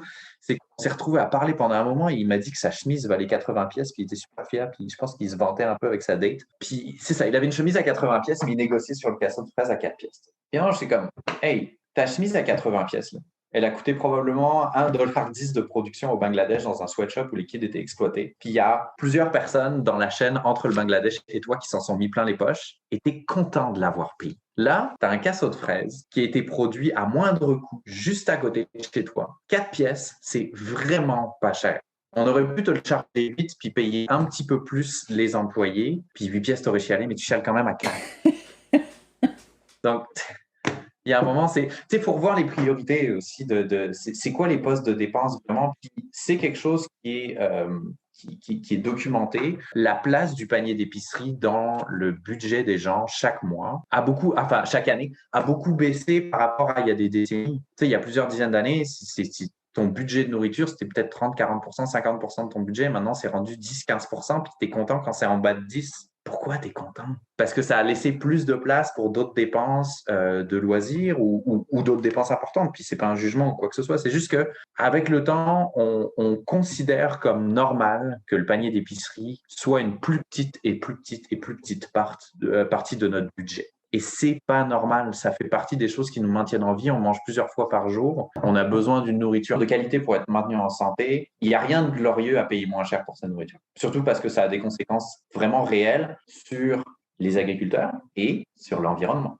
Parce qu'il ne faut pas se mentir, un agriculteur qui est sous pression parce que les prix qu'on lui donne ne reflètent pas les coûts de production, il va falloir, pour la survie de son entreprise, qu'il tourne les coins ronds. Donc, on taxe beaucoup. Bon, nous, ce n'est pas quelque chose qu'on vit énormément parce qu'en petite agriculture, surtout en maraîchage comme ça, on n'est pas perçu comme néfaste pour l'environnement. On est perçu comme des petites fermes qui prennent soin de leur terrain, puis c'est super. Mais il y a beaucoup d'agriculteurs dans d'autres domaines, mettons en céréalier ou en animal, qui sont perçus comme des pollueurs, comme des gros pollueurs. Et c'est vrai, la plupart du temps, les rivières polluées, puis la disparition des insectes et tout ça, sont liées, mine de rien, à des pratiques agricoles. Donc, ça ne vient pas de nulle part non plus. Mais il n'y a aucun agriculteur au monde qui veut être taxé de pollueur. Il n'y a personne qui veut qu'on lui dise qu'il est pollueur. Et la plupart du temps, les solutions polluantes, que ce soit de surplus de pesticides ou d'herbicides ou quoi que ce soit, elles sont liées aussi à combien l'agriculteur peut faire rentrer comme revenu à la fin de l'année, puis quel choix il peut faire. Un exemple. J'ai un de mes oncles qui est vigneron en France. Je me rappelle marcher dans ses parcelles de vignes il y a quelques années avec lui, puis là, on discute de pratiques agricoles. On visualise tous des rangées de vignes. Il y a, dans la plupart des cas, de l'herbe entre les deux dans les allées, puis c'est maintenu sans mauvaise herbe sur le rang en dessous des vignes. Donc moi, je lui ai demandé, je lui ai dit, comment tu fais pour gérer ton enherbement? Il me dit, dans les allées, je fauche, mais sur le rang, j'ai pas le choix, je mets de l'herbicide. Là, je le regarde, je lui dis, comment ça, t'as pas le choix? Ton grand-père, il faisait quoi? Il n'y avait pas d'herbicide à l'époque. Et là, il est parti à rire. Et il me dit, ok, je comprends ta question. C'est pas que j'ai pas le choix techniquement, c'est pas que je pourrais pas faire autre chose, mais compte tenu du prix que j'ai pour mes bouteilles de vin, je ne peux pas engager quelqu'un qui va aussi faire le désherbage. Donc, j'ai acheté un petit pulvérisateur, puis je pulvérise l'herbicide en dessous de mes vignes parce que c'est plus rapide. Et là, on a des vraies conversations. Parce que là, on touche à la racine de pourquoi des fois l'agriculture c'est polluant, de pourquoi les pratiques parfois sont pas idéales. C'est souvent une question d'économie. Et quand on cherche à économiser sur comment on produit, on fait des choses néfastes. Donc, les enjeux d'économie et d'agriculture, ils sont jamais juste économiques. Ils sont aussi écologiques. Et ça, c'est vraiment important. C'est super intéressant. Nous, chez Loquat, mettons, tous les légumes de petits producteurs québécois, on met une marge 10-15% plus petite que les autres légumes. Puis, tu sais, les clients, ils l'ont jamais remarqué. Ouais. Tu sais, on pourrait pas en vivre si on faisait ça de tous nos légumes, tu sais. Mais là... Vous faites un effort pour ça. C'est ça, on essaie de compenser, puis des fois, on compense avec des légumes ou des fruits qui viennent de plus loin, puis que les gens, selon nous, pourraient se passer parce que c'est pas de local ou de saison ou quoi que ce soit. Fait que, tu sais, je pense qu'après, c'est d'essayer de voir qu'est-ce qu'on peut faire globalement pour trouver un équilibre là-dedans, puis d'autres solutions peut-être, ou comme d'autres manières de voir le problème, tu sais, pour trouver des solutions ensemble. Là. Puis même à ça, après, on sait que c'est pas le juste prix, tu sais, nécessairement, tu sais, qu'il faut continuer à travailler là-dessus. Là. Fait que, ouais. Une grande question sociale à aborder, je pense. Un gros problème, une grande question de société à aborder. Oui, puis c'est des sujets qu'on n'aborde pas nécessairement à l'école, on parle un peu plus présentement à cause de la pandémie, mais c'est des sujets qui sont totalement absents du débat public, puis c'est quoi la situation agricole au Québec, puis à quoi servent nos terres agricoles. En faisant la recherche pour cette balado-là, j'ai réalisé qu'on fait partie du ratio nombre de personnes, quantité de terres agricoles des plus élevées au monde, au Québec. Mais la majorité de nos terres ne servent même pas à nourrir les humains. Mm-hmm. Puis en plus, non seulement on importe des aliments d'ailleurs, mais on parlait, en tout cas, je n'aimerais pas, mais un distributeur qui achète des terres dans les pays du Sud pour produire directement puis importer au Québec, alors qu'on on fait déjà partie des plus privilégiés du monde en termes de quantité de terres, puis en plus, on s'en va cultiver directement des... Tu sais, il y a comme... mais toutes ces réalités-là, c'est ça, elles sont pas connues, on les nomme pas. Ah ouais. Juste se rendre compte de la job que c'est. Tu sais, c'est autant à l'école, autant avec des jeunes qu'avec des adultes. Nous, on le voit à quel point les gens sont pas conscients de la job que c'est de travailler en agriculture. Quand on fait des portes ouvertes à la ferme, puis qu'ils viennent, puis qu'ils voient, OK, c'est grand comme ça, c'est tout ça, puis vous êtes 5. Là, t'as comme tout un cheminement mental qui se fait de, OK, attends un peu, tu sais, qui comparent à leur jardin, puis tout ça, puis c'est comme, ils comprennent un peu l'ampleur de la chose, tu sais, autant des enfants qui comprennent, tu sais, qui viennent, qui vont visiter des fermes, puis tout ça, qui vont comprendre un peu, tu sais, qui vont aller voir c'est quoi la réalité, mais autant pour les adultes, c'est quelque chose que, c'est ça, tu le comprends en le voyant aussi, l'ampleur de la chose. Puis, tu sais, tu disais... Tantôt, tu sais, vos semaines de travail vraiment intenses, tu sais, mais tu sais, c'est combien de mois par année? Parce que des fois, on s'imagine que il y a 6 mois de pause, mais c'est pas ça, je pense, la réalité, là. Au Québec, la réalité, c'est que ton 6 mois est tellement intense qu'il y a beaucoup de jobs de tout ce qui est d'administration puis de préparation qu'il faut que tu fasses pendant l'hiver. Parce que t'es pas... En plein été, t'es pas en train de calculer comme qu'est-ce qu'il faut que tu plantes quand. Tu fais tout ça au mois de décembre, janvier, puis après ça, quand tu rentres dedans, tu suis ton calendrier puis tu te poses la peine des questions. Là, tu réagis, mais genre, il y a déjà toute la base qui est établie. Puis nous, ce qu'on avait fait, on avait déjà calculé vraiment mois par mois combien d'heures par semaine on fait. Puis la moyenne annuelle nous ramenait à un 40 quelques heures semaine totale. Mais l'été, tu vas être dans du 60-65 heures semaine pendant 6 mois. C'est sûr, c'est certain que c'est pas également réparti dans l'année. Tu sais. La moyenne, ça donnait à peu près ça, à peu près l'équivalent. Mais est-ce que ça donne un temps plein, 12 mois par année pour ce salaire-là? Là? C'est pas ce salaire-là pour 6 mois par année, tu sais. Fait que... Ben, c'est ça. Là, c'est là où est-ce que tu as une différence entre les gestionnaires et les ouvriers. Où est-ce que les ouvriers, eux, sont là souvent 6 mois ou 7 mois, quelque chose comme ça. Cette portion-là de salaire, elle est là pour ça. Puis souvent, ils vont aller, puis je dis mais nous aussi, c'était ça quand on travaillait sur des fermes. Tu vas soit aller sur le chômage l'hiver pour compenser, soit de trouver un autre job pour boucher les trous, tu sais. Nous, c'est ce même salaire-là étalé sur l'année. Fait que pour vous, le juste prix là, qui vous permettrait de travailler des heures raisonnables, d'avoir des enfants un jour, puis tout, là, ça serait quoi? Pour vrai, augmente de 40% le prix des légumes frais sur les marchés puis dans les paniers de légumes. Puis là, déjà, tu as des conditions un peu plus décentes. Alors ça, c'est nos calculs, tu vois. Ça pourrait être débattu avec d'autres maraîchers, mais ce serait des longs débats, je te garantis. Mais ça nous donne une bonne idée, tu sais. Ça donne, globalement, on sait à quoi s'attendre, tu sais. C'est pas le triple, c'est juste 40%, tu sais. Ce qu'on regardait hier, c'est ce qu'on calculait en faisant un calcul rough selon le salaire viable en région. Qu'est-ce que c'est? Ça fait que ça donne des calculs de statistiques de même. Fait que ça donne une base qui je pense, qui n'est pas faramineuse et exagérée, luxueuse. Vous ne demandez pas tu sais, c'est pas inabordable non plus puis excessif non plus, là, quand on pense à gros impact que ça aurait pour vous, là. Ouais. Oui, tout à fait. Mais il faudrait que ce soit un effort concerté tu sais, nous, on fait partie du réseau des fermiers de famille. Fermiers de famille, c'est 160 fermes, je pense, quelque chose comme ça. J'ai pas regardé les chiffres cette année. Donc, qui livrent des paniers de légumes partout. Il faudrait que ce soit un effort concerté. Il faudrait que tout le monde soit d'accord parce que, tu sais, je lance cette idée parce que c'est un calcul théorique et tout, mais s'il fallait l'organiser, il y aurait des levées de boucliers, il y aurait des gens d'accord, il y aurait des gens pas d'accord. Ce serait pas, c'est pas une proposition qui ferait consensus nécessairement, puis c'est compréhensible. J'ai l'impression que les fermiers, ils peuvent pas ne pas être d'accord. J'imagine qu'ils vont être d'accord, mais qui ont peur que les clients soient pas d'accord. Oui, c'est plus ça qu'autre chose. Tu sais, les fermiers, d'après moi, ils sont d'accord. Mais la peur de la perte de ta clientèle est énorme. Ouais. On s'est fait des réunions l'an dernier de tous les maraîchers du coin, puis avec toute notre liste de prix, on pensait chaque légume, de genre, OK, vous autres, l'année passée, vous mettez ça à combien pour essayer de se mettre une espèce de prix de base. Puis en même temps, ça faisait un peu se rendre compte de genre, hey, moi, je l'ai laissé à ce prix-là depuis 8 ans. Je serais peut-être genre, tout le monde le fait tel prix. All right, ça passerait si je le mettais à ce prix-là. Mais tu as souvent des réticences de, la clientèle est différente selon où est-ce que tu vas vendre. Tu es dans quel quartier, dans quelle municipalité. Chacune a sa réalité financière, son type de clientèle. Puis t'en as qui le savent que c'est comme, ben, si je monte ça de même, je sais que le monde n'embarquera pas. C'est comme tu connais ta clientèle aussi. Parce que là, on prend pour acquis que ce prix-là serait reflété entièrement sur le prix. Puis moi, je pense que c'est là qu'il faut essayer de penser plus loin, out of the box, dans le sens que vous avez de la culture biologique qui permet, en fait, de pas polluer, même de régénérer les sols. Fait que je pense que ce 40%-là pourrait venir d'économies qu'on ferait inévitablement ailleurs, ne serait-ce qu'en environnement, ne serait-ce que, en termes de, vous nourrissez peut-être 60 000 personnes au Québec, le réseau des fermiers de famille, je pense. C'est autour de ça, ouais. Mais tu sais, quand tu regardes le montant que ça représenterait, ce 40%-là, dans la quantité de subventions agricoles qui existent actuellement, c'est probablement un petit pourcentage là, de tout ce qui est... Oui, bien, on les a déjà, ces subventions-là. Il y a déjà beaucoup de subventions de conversion en bio on a déjà toutes. Ça fait partie des multiples tâches de gestionnaire de ferme aussi d'être sur les subventions puis en remplir, puis on les connaît toutes, on se partage toutes les informations de ça, puis il y en a beaucoup en bio. C'est impressionnant. Puis tout ce qui est possible pour aider à payer un salaire, on va toutes les chercher déjà.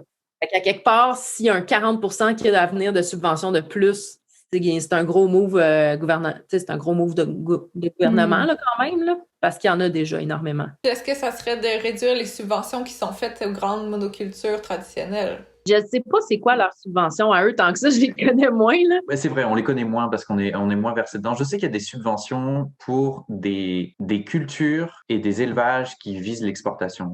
Je sais pas quel est le statut maintenant, mais pendant longtemps, c'était quelque chose qui était beaucoup débattu. C'est que l'industrie porcine au Québec était beaucoup subventionnée, mais c'est parce que l'industrie porcine, pour le gouvernement du Québec, c'est un moteur d'exportation. Pendant longtemps, le gouvernement du Québec a misé beaucoup et mis beaucoup d'argent dans la filière porcine, dans l'optique de surproduire du porc et de le vendre en Asie. Donc effectivement, c'est une agriculture d'exportation, elle est subventionnée, est-ce qu'elle est logique? C'est des gros débats. Et puis l'agriculture, il y a ça aussi, c'est que nous, on n'y pense pas parce qu'on est dans le côté circuit court, mais souvent, du point de vue des gouvernements, l'agriculture, c'est un outil pour balancer l'équilibre entre importation et exportation. Et comme on est dans un pays froid avec relativement peu de gens, on importe énormément de stocks plus qu'on en produit. Donc le gouvernement est tout le temps en train de chercher des trucs qu'il va pouvoir exporter à l'extérieur pour essayer de balancer les entrées et sorties d'argent. Donc il y a eu de l'argent qui a été investi dans la filière porcine, il y a beaucoup de subventions aussi dans les grandes cultures. Donc il y a toujours des questionnements sur où est-ce que ça va les subventions, à quoi ça sert. Ou peut-être vous laisser plus de liberté, comme vous disiez, dans la gestion du hors quota, donc la quantité de poules que vous pourriez avoir. Oui, pour les élevages, ça ce serait un bon point, c'est intéressant. C'est des gros débats à chaque fois qu'on a tous les ans. Il y a eu une réévaluation de la chose dans les dernières années. Mais qui n'était pas à la hauteur de ce qu'on espérait. C'était une histoire de... Ouais, on demandait à avoir accès à plus de poules. Est-ce que vous voulez expliquer les problèmes? C'est quoi à la base le problème avec les quotas, selon vous? Ben en fait, c'est que tu as un certain nombre d'animaux. Selon l'animal, tu as un nombre que tu as le droit de faire hors quota ou est-ce que tu n'as pas besoin de payer un quota? Fait que par animal, c'est déterminé. Si tu veux produire des œufs, par exemple, tu dois payer $250 par poule. Alors, c'est pas par année, c'est vraiment une sorte de droit d'entrée. Il faut que tu payes $250 par poule de droit de production. Tu n'as pas acheté la poule, tu as acheté un droit d'avoir une poule et de produire avec. Et tu peux pas avoir moins de... Si tu as plus que 99 poules sur ta ferme, il faut que tu payes un quota. Mais ça, c'est s'il y a des quotas disponibles pour que tu puisses en acheter, mais il y en a pas. Ça fait très longtemps que les quotas de poules pondeuses sont bloqués, que le quota est atteint parce qu'on ne veut pas surproduire au Québec par rapport à la quantité d'œufs qui sont consommés. Mais ça fait en sorte que si nous, par exemple, on le sait qu'on a une demande de fou depuis des années pour des œufs fermiers. pour plein de raisons. D'abord parce que ça goûte vraiment meilleur, parce que les gens sont sensibles au bien-être animal, donc ils préfèrent de loin acheter des œufs de poules qui se promènent en semi-liberté sur la ferme avec des coquilles super dures à casser tellement les poules sont bien nourries, puis des jaunes quasiment orange vif. Il y a une demande pour ça. Puis nous, on en a produit la deuxième année, je pense. Deuxième et troisième année, on a produit des œufs à la ferme. Puis ça n'avait pas de fond, je veux dire, on vendait tout tout le temps. Puis pour répondre à la demande, mais surtout pour être rentable avec un peu d'économie d'échelle, le 99 poules n'était pas du tout adéquat. Je pense que les calculs qui avaient été faits, c'était idéalement, tu auras un élevage de 500, 600 poules. Et c'est impossible légalement. Il n'y a pas le droit. Donc ça, effectivement, ça, c'est des points vraiment importants. Je ne parle même pas des quotas laitiers pour des vaches. Avoir un quota laitier pour une vache, c'est $25,000. Souvent, un troupeau de vaches, c'est 50, 60 vaches. Donc, tu fais le calcul, tu as dépassé $1 million juste de quotas. Tu n'as pas payé tes infrastructures, tu n'as pas payé tes vaches elles-mêmes, tu n'as rien payé, tu as juste un droit de produire. Donc, l'histoire des quotas, c'est pas que ça n'a pas de raison d'être. Il y avait des raisons à la base de limiter la quantité qui était produite pour éviter que ça surproduise et donc que les prix baissent. C'était un mécanisme pour protéger les agriculteurs, mais c'est devenu une sorte de cartel où finalement les fédérations de producteurs protègent tellement les quotas et leurs valeurs qu'ils ferment complètement la porte à des petits joueurs comme nous, même s'il y a une demande pour ce que nous on ferait. C'est que ça amène un frein supplémentaire aux petits joueurs encore plus, tu sais. Puis nous, on est chanceux en maraîchage, on est hors quota, on n'a pas d'histoire de quota là-dedans, mais c'est beaucoup de domaines en agriculture qui sont là-dessus, tu sais, tout ce qui est, c'est ça, tous les animaux, tous les œufs, le laitier, toutes les productions animales pour la viande, le sirop d'érable, ça en est, fait que ça n'en reste pas beaucoup. C'est pas tous les animaux, à ma connaissance, c'est poules pondeuses, poulets de chair, dinde, laitier, mais il y a quelques productions qui ont pas de quota, les agneaux n'ont pas de quota, par exemple. Mais, tu sais, je veux dire, les choses les plus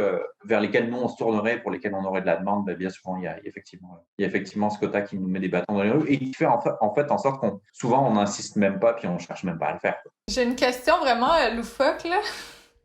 Est-ce que c'est vrai que les œufs blancs, c'est parce que les poules ont pas mangé de calcium, fait qu'ils ont nécessairement pas été dehors? Non, c'est une question de race. Okay. T'as des races la couleur de la coquille dépend des races, puis ça dépend. C'est pas lié à ça. Il y en a même qui font des œufs bleus. Oh. Il mange des choses spéciales, lui. Variété. Non, c'est des races. Ouais, puis c'est plus le dedans de l'œuf que tu remarques quand dépendant de ce que les poules ont mangé ou de leurs conditions, tu vois vraiment la différence sur la couleur du jaune puis sur la dureté de la coquille. C'est fou comment ça fait une différence. Fait qu'une poule en liberté, ça serait quoi qu'on remarquerait, mettons? De misère à casser l'œuf. OK. Tu vas mettre un petit effort en plus qu'un œuf industriel. Moi, je me rappelle les premières fois que j'ai eu des œufs fermiers, je vais pour la casser sur le côté de la poêle, puis comme bon, ça c'était pas assez. Il faut mettre un peu plus d'effort. Puis la couleur. La couleur du jaune. Souvent, nous, les poules, quand on en a, on leur donne les légumes endommagés ou tout ce qui est un peu magané ou les feuilles, des choses comme ça. Puis quand on se ramasse dans le temps où est-ce qu'on leur donne beaucoup de tomates puis de poivrons pourris qu'on tasse de côté, là, les jaunes, ils deviennent orange, pétants. Là. C'est fou. OK. Au niveau du goût, au niveau de la texture aussi, c'est plus goûteux. Tu sens que c'est un peu plus gras. Moi, je me rappelle les premières fois que j'avais goûté des œufs fermiers, ça me rappelait un peu quasiment les œufs de Cannes pour le côté un peu gras. Donc, non, tu le sais, quand tu as des œufs fermiers, de toute façon, c'est comme vraiment pas la même chose. Et juste le bien-être des animaux, leur vie de tous les jours est quand même vraiment très, très différente quand elles peuvent se promener dans un pâturage, que tu les changes de spot régulièrement versus vivre dans des espèces de petites cages. C'est juste d'un point de vue éthique, il y a un moment, il y a des limites, quoi. J'ai une autre question sur un autre aspect de votre modèle d'affaires qu'on n'a pas parlé puis qui fait partie intégrante des fermiers de famille, c'est le fait que vous choisissez ce que vous mettez dans le panier. À quel point ça vous aide ou pas dans vos revenus puis votre stabilité d'affaires? Ben, il commence à y avoir de plus en plus de formules. Quand les paniers, ça a commencé, c'était souvent un panier déjà prédéfini. Fait que là, tu y vas vraiment avec ce qui est disponible à ce moment-là de la saison. Ça a un avantage pour le fermier de genre, hey, ça, j'en ai plein. Mets-les dans le panier. Ça, j'en ai pas pour l'instant. Bon, on va mettre autre chose. Il va vraiment avec ce que tu as. Par contre, dans les dernières années, il y a pas mal de nouvelles nouvelles formules de panier qui ont sorti puis qui sont devenues plus courantes. Autant d'avoir plus de choix dans tes paniers, dans ce que tu choisis. Tu choisis entre ça puis ça, Ou on est plusieurs fermes comme nous à avoir passé en mode libre service, où est-ce que c'est carrément comme un kiosque de marché public que les gens viennent composer eux-mêmes leur panier. Ça offre une beaucoup plus grande flexibilité. Les gens ont tendance à vraiment aimer ça. Il y en a qui aimaient l'espèce de no-brainer du panier suggéré. Il n'y avait pas besoin de penser, puis ça les forçait à aller au-delà de qu'est-ce qu'ils choisiraient tout seul. Ça les faisait essayer des nouvelles affaires sans qu'il y ait besoin de se poser de questions. Fait que, il y en a qui aimaient bien cet aspect-là. Puis, il y a beaucoup de gens qui aiment beaucoup la flexibilité qui vient avec la nouvelle formule en libre service, de pouvoir choisir qu'est-ce qu'ils mettent dedans. C'est une autre façon de gérer la production pour nous, pour les fermiers. C'est certain que là, la demande prend beaucoup de place parce que tu n'imposes rien aux clients. Fait que tu peux pas dire j'ai bien des bok choy, même si je sais que le monde naturellement il en prendrait pas tant.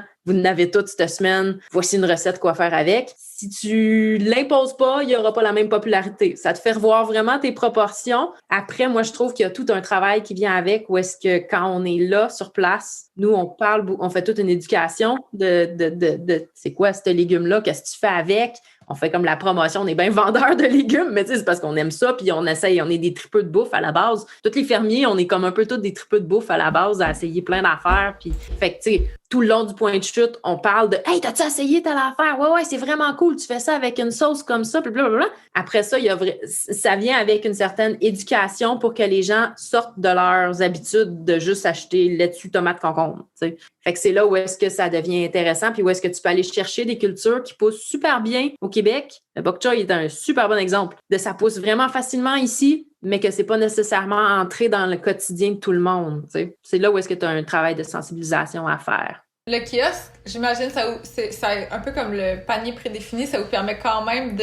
il y en a plus, puis les prochains clients vont choisir d'autres choses. Parce que ça doit être dur à... Tu sais, admettons que là, ils choisissent vraiment en ligne à l'avance. Là, qu'est-ce que vous faites avec les surplus, admettons? Nous, ils choisissent pas en ligne, puis on est beaucoup de fermes à pas avoir été vers ça parce qu'on n'a pas le temps de gérer ça. On n'a pas le staff, on n'emballe rien d'avance, on ne peut pas se permettre cette option-là. Fait que nous, c'est vraiment plus comme un marché public. Tu viens, il y a ça, choisis là-dedans. Puis c'est toujours d'en avoir un peu plus. Puis là, c'est d'apprendre à gérer. C'est à quel point le un peu plus pour être juste bien pour que la dernière personne qui arrive à 6h moins 5 a encore du choix, mais que t'en perds pas trop. Fait que ça devient tout une espèce c'est un bon petit travail d'observation puis de peaufinage pour arriver vraiment à avoir une belle offre, mais ne pas en perdre. Ou ne pas être obligé de vous-même, de tout manger, qu'est-ce qui reste. Ouais. C'est ça.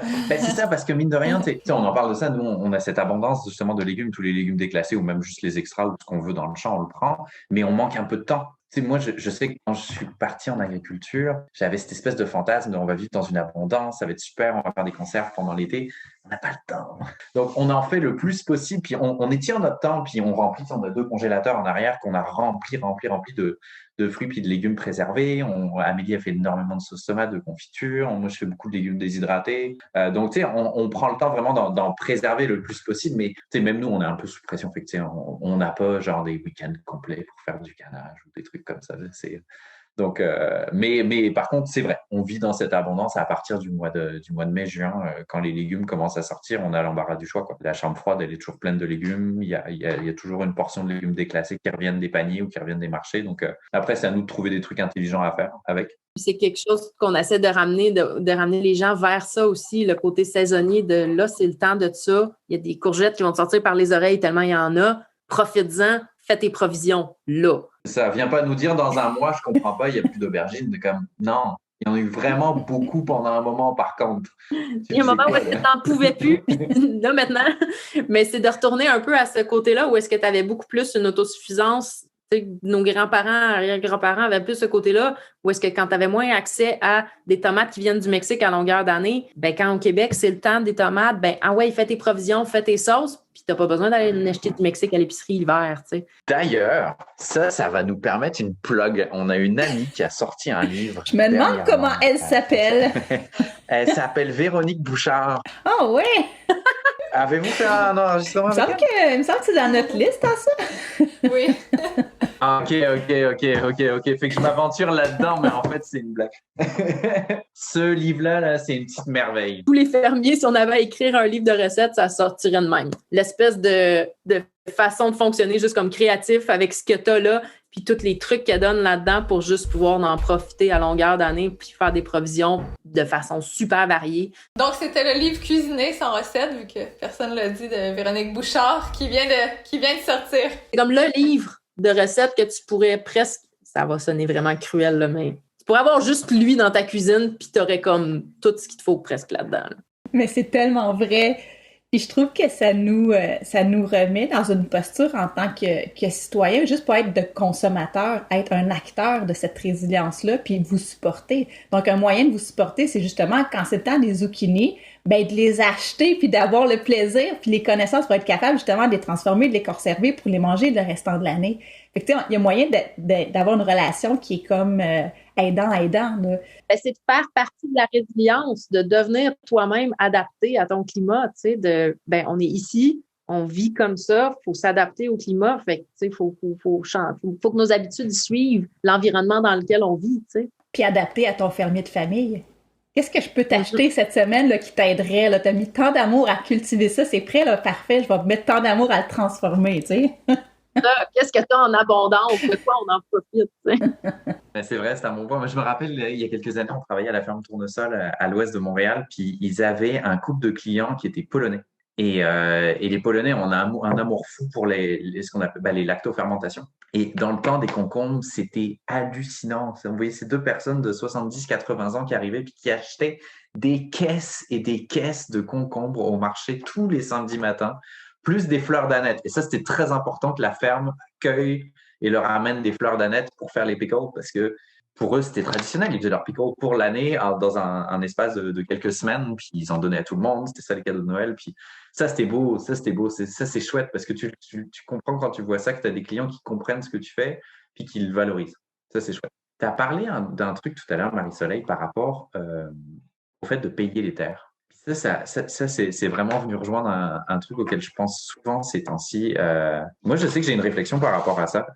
Puis je ne sais pas si tout le monde là en agriculture ou si tout le monde arrive à la même conclusion, mais je suis arrivé à une conclusion qui, moi, me gêne par rapport à l'accès à la terre pour des jeunes agriculteurs, c'est que il faut s'endetter pour acheter des terres, pour en prendre soin pendant des années, pour éventuellement peut-être la revendre à un autre agriculteur qui veut faire la même chose, mais qui va aussi devoir s'endetter pour l'acheter, cette terre-là. Puis, tu sais, on parlait de penser en dehors de la boîte, puis moi, c'est un truc auquel je pense beaucoup, beaucoup, beaucoup, l'accès à la terre et pourquoi on a encore ce jeu d'achat des terres génération après génération pour cultiver pour notre province puis pour les gens qui habitent là. Puis je sais que j'ai été super allumé ces dernières années par un projet une association qui s'appelle Protecterre qui montre ce qu'on appelle des fiducies d'utilité sociale agricole. Donc l'idée étant d'acheter des terres au sein d'une association pour les protéger à perpétuité et les sortir du marché, les extraire du marché. Il y a de plus en plus de fermes ces temps-ci qui vont dans cette démarche qui, pour pérenniser, pour protéger ce qu'ils ont fait avec une ferme pendant des années, veulent la passer dans une fiducie pour qu'ensuite elle soit plus jamais achetable et qu'elle soit transmise à des gens qui vont utiliser la terre de façon saine puis responsable. Et des fois, je me demande si ça fait pas partie de la solution, en fait. Comment ça se fait qu'on impose à des jeunes ou moins jeunes agriculteurs qui veulent démarrer des projets responsables de aussi s'endetter pour une terre alors qu'ils sont de passage, ils sont supposés être ses gardiens pendant un bout, mais on les fait jouer la même game d'endettement que s'ils achetaient une maison ou d'autres choses. Je comprends complètement le fait de s'endetter puis d'acheter pour de l'équipement ou des infrastructures ou des choses comme ça, mais le fond de terre, moi, ça me paraît complètement aberrant. Puis, jusqu'à il y a encore quelques décennies, les fermes étaient héritées. On reprenait la ferme de ses parents, des oncles et tantes ou de choses comme ça, puis il y avait un transfert et c'était même pas pensé comme quelque chose d'acceptable de devoir acheter une terre quand on reprenait une terre familiale. Puis, je sais pas, en fait, je pense que ça fait partie du problème parce que je pense qu'on a perdu quelque chose en monnayant les terres génération après génération. Puis, fait que, je sais pas. Parmi les solutions, moi, je sais que c'est quelque chose qui me tient à cœur. Puis, je le vois notamment je le vois parce que je parle beaucoup avec le Centre local de développement là, et la MRC de Bromissisquoi. Je sais qu'ils sont en train de travailler sur un projet pilote d'achat des terres par la MRC pour les mettre à disposition de jeunes agriculteurs. Et, connaissant les gens qui sont aux commandes de ce projet-là, et j'ai vraiment confiance que ça puisse aller quelque part et que ça puisse aller loin parce que c'est effectivement peut-être une façon de développer un territoire et une façon d'attirer des gens en région qui a de l'allure. Surtout de sortir l'alimentation de tout le jeu du marché, de la spéculation puis tout ça, parce qu'inévitablement, ta terre, elle est vendue de plus en plus cher, de plus en plus cher, de plus en plus cher. Donc, ce que tu peux y cultiver, c'est juste ce qui va être rentable économiquement. Puis il y a un moment où ce que produire des fruits, des légumes, de la salade, ce sera plus suffisamment rentable. Fait qu'on va se retrouver à faire du maïs, du soya, du cochon, ou des cultures sur lesquelles il y a... Mais là, je disais ça à la blague dans le sens qu'on est déjà, en fait, dans ce... En fait, c'est ça, c'est qu'on est déjà en train de le faire. Puis, tu sais, il y a des groupes d'investissement, des fonds d'investissement qui achètent des terres. Il y a un groupe qui s'appelle Pangea. Je ne sais pas exactement qui est derrière Pangea. C'est des gens qui spéculent sur les terres. Donc, ce qu'ils vont faire, c'est qu'ils vont acheter des terres gigantesques pour générer des revenus quand même en attendant la prise de valeur. Ils vont mettre des gens à forfait pour cultiver du maïs, du soya, des choses comme ça. Mais c'est pas une utilisation écologique des terres. C'est pas une...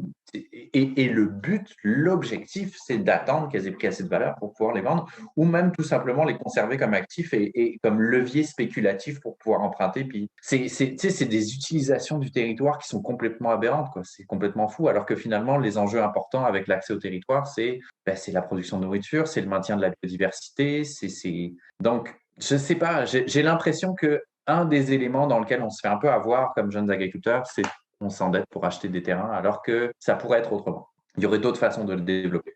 On a normalisé l'idée que tu devais t'endetter pour être producteur maraîcher, puis quelque part, non, tu es en train de nourrir ta population. Il y a comme, je sais pas, il y a quelque chose à déconstruire, là. C'est ça. Puis, tu sais, comme je disais, je fais peut-être une distinction par rapport à, tu sais, mettons, tu t'endettes pour acheter de l'équipement, tu décides d'acheter de l'équipement plus important, ou tu sais, plus efficace. Ça, à la limite, c'est des décisions d'entreprise. Puis, c'est correct. Mais le fond de terre, on dirait que pour moi, ça accroche. C'est vraiment le terrain lui-même. Comment ça se fait que tu t'endettes pour ça? Donc, je sais pas. Est-ce que c'est d'avoir Je sais que dans une fiducie d'utilité sociale, ce que tu as, c'est que tu as un conseil fiduciaire qui décide un petit peu puis évalue les projets de qui peut avoir accès à un terrain en fonction du bien fondé de son projet, puis ou des choses comme ça. Donc, tu sais, tu as cette espèce de conseil de gens qui regardent puis qui évaluent si oui ou non c'est des bonnes idées. Donc, tu as une espèce aussi de réflexion à plusieurs sur l'avenir des terrains. Donc, ça, moi, je trouve que ce serait une belle façon de quasiment à populariser, quoi. C'est peut-être le fun d'avoir une balado sur le sujet, hein? Ah, écoute, écrit à Protecteur, c'est des gens fantastiques. Et c'est vraiment intéressant. C'est pas? Est-ce que tu ris parce qu'en fait c'est le cas et que vous avez une balado prévue là-dessus? Bon. Mais c'est parfait. On aurait dû vous demander une liste de tous les gens avec qui vous avez enregistré pour éviter de les plugger. Hey, mon Dieu, ça fait déjà 1 heure et demie. J'aurais peut-être aimé ça que vous nous parliez un peu d'un nouveau projet sur lequel tu travailles, Aurélien, après la pluie, qui est un nouvel type de culture que tu as décidé de faire, puis après tu présenter un peu ce projet-là, puis qu'est-ce qui a amené en fait à aller vers ça, en fait. Oui, tout à fait. Après la pluie, c'est ma nouvelle ferme. C'est une ferme de production de fleurs de chanvre. Alors évidemment, je dis chanvre et tout le monde pense cannabis. Vous avez complètement raison. Mais il y a une petite distinction. Ben non, c'est parfait. Le chanvre, c'est du cannabis qui n'est pas psychoactif, qui ne contient pas de THC, donc qui n'est pas considéré comme une drogue.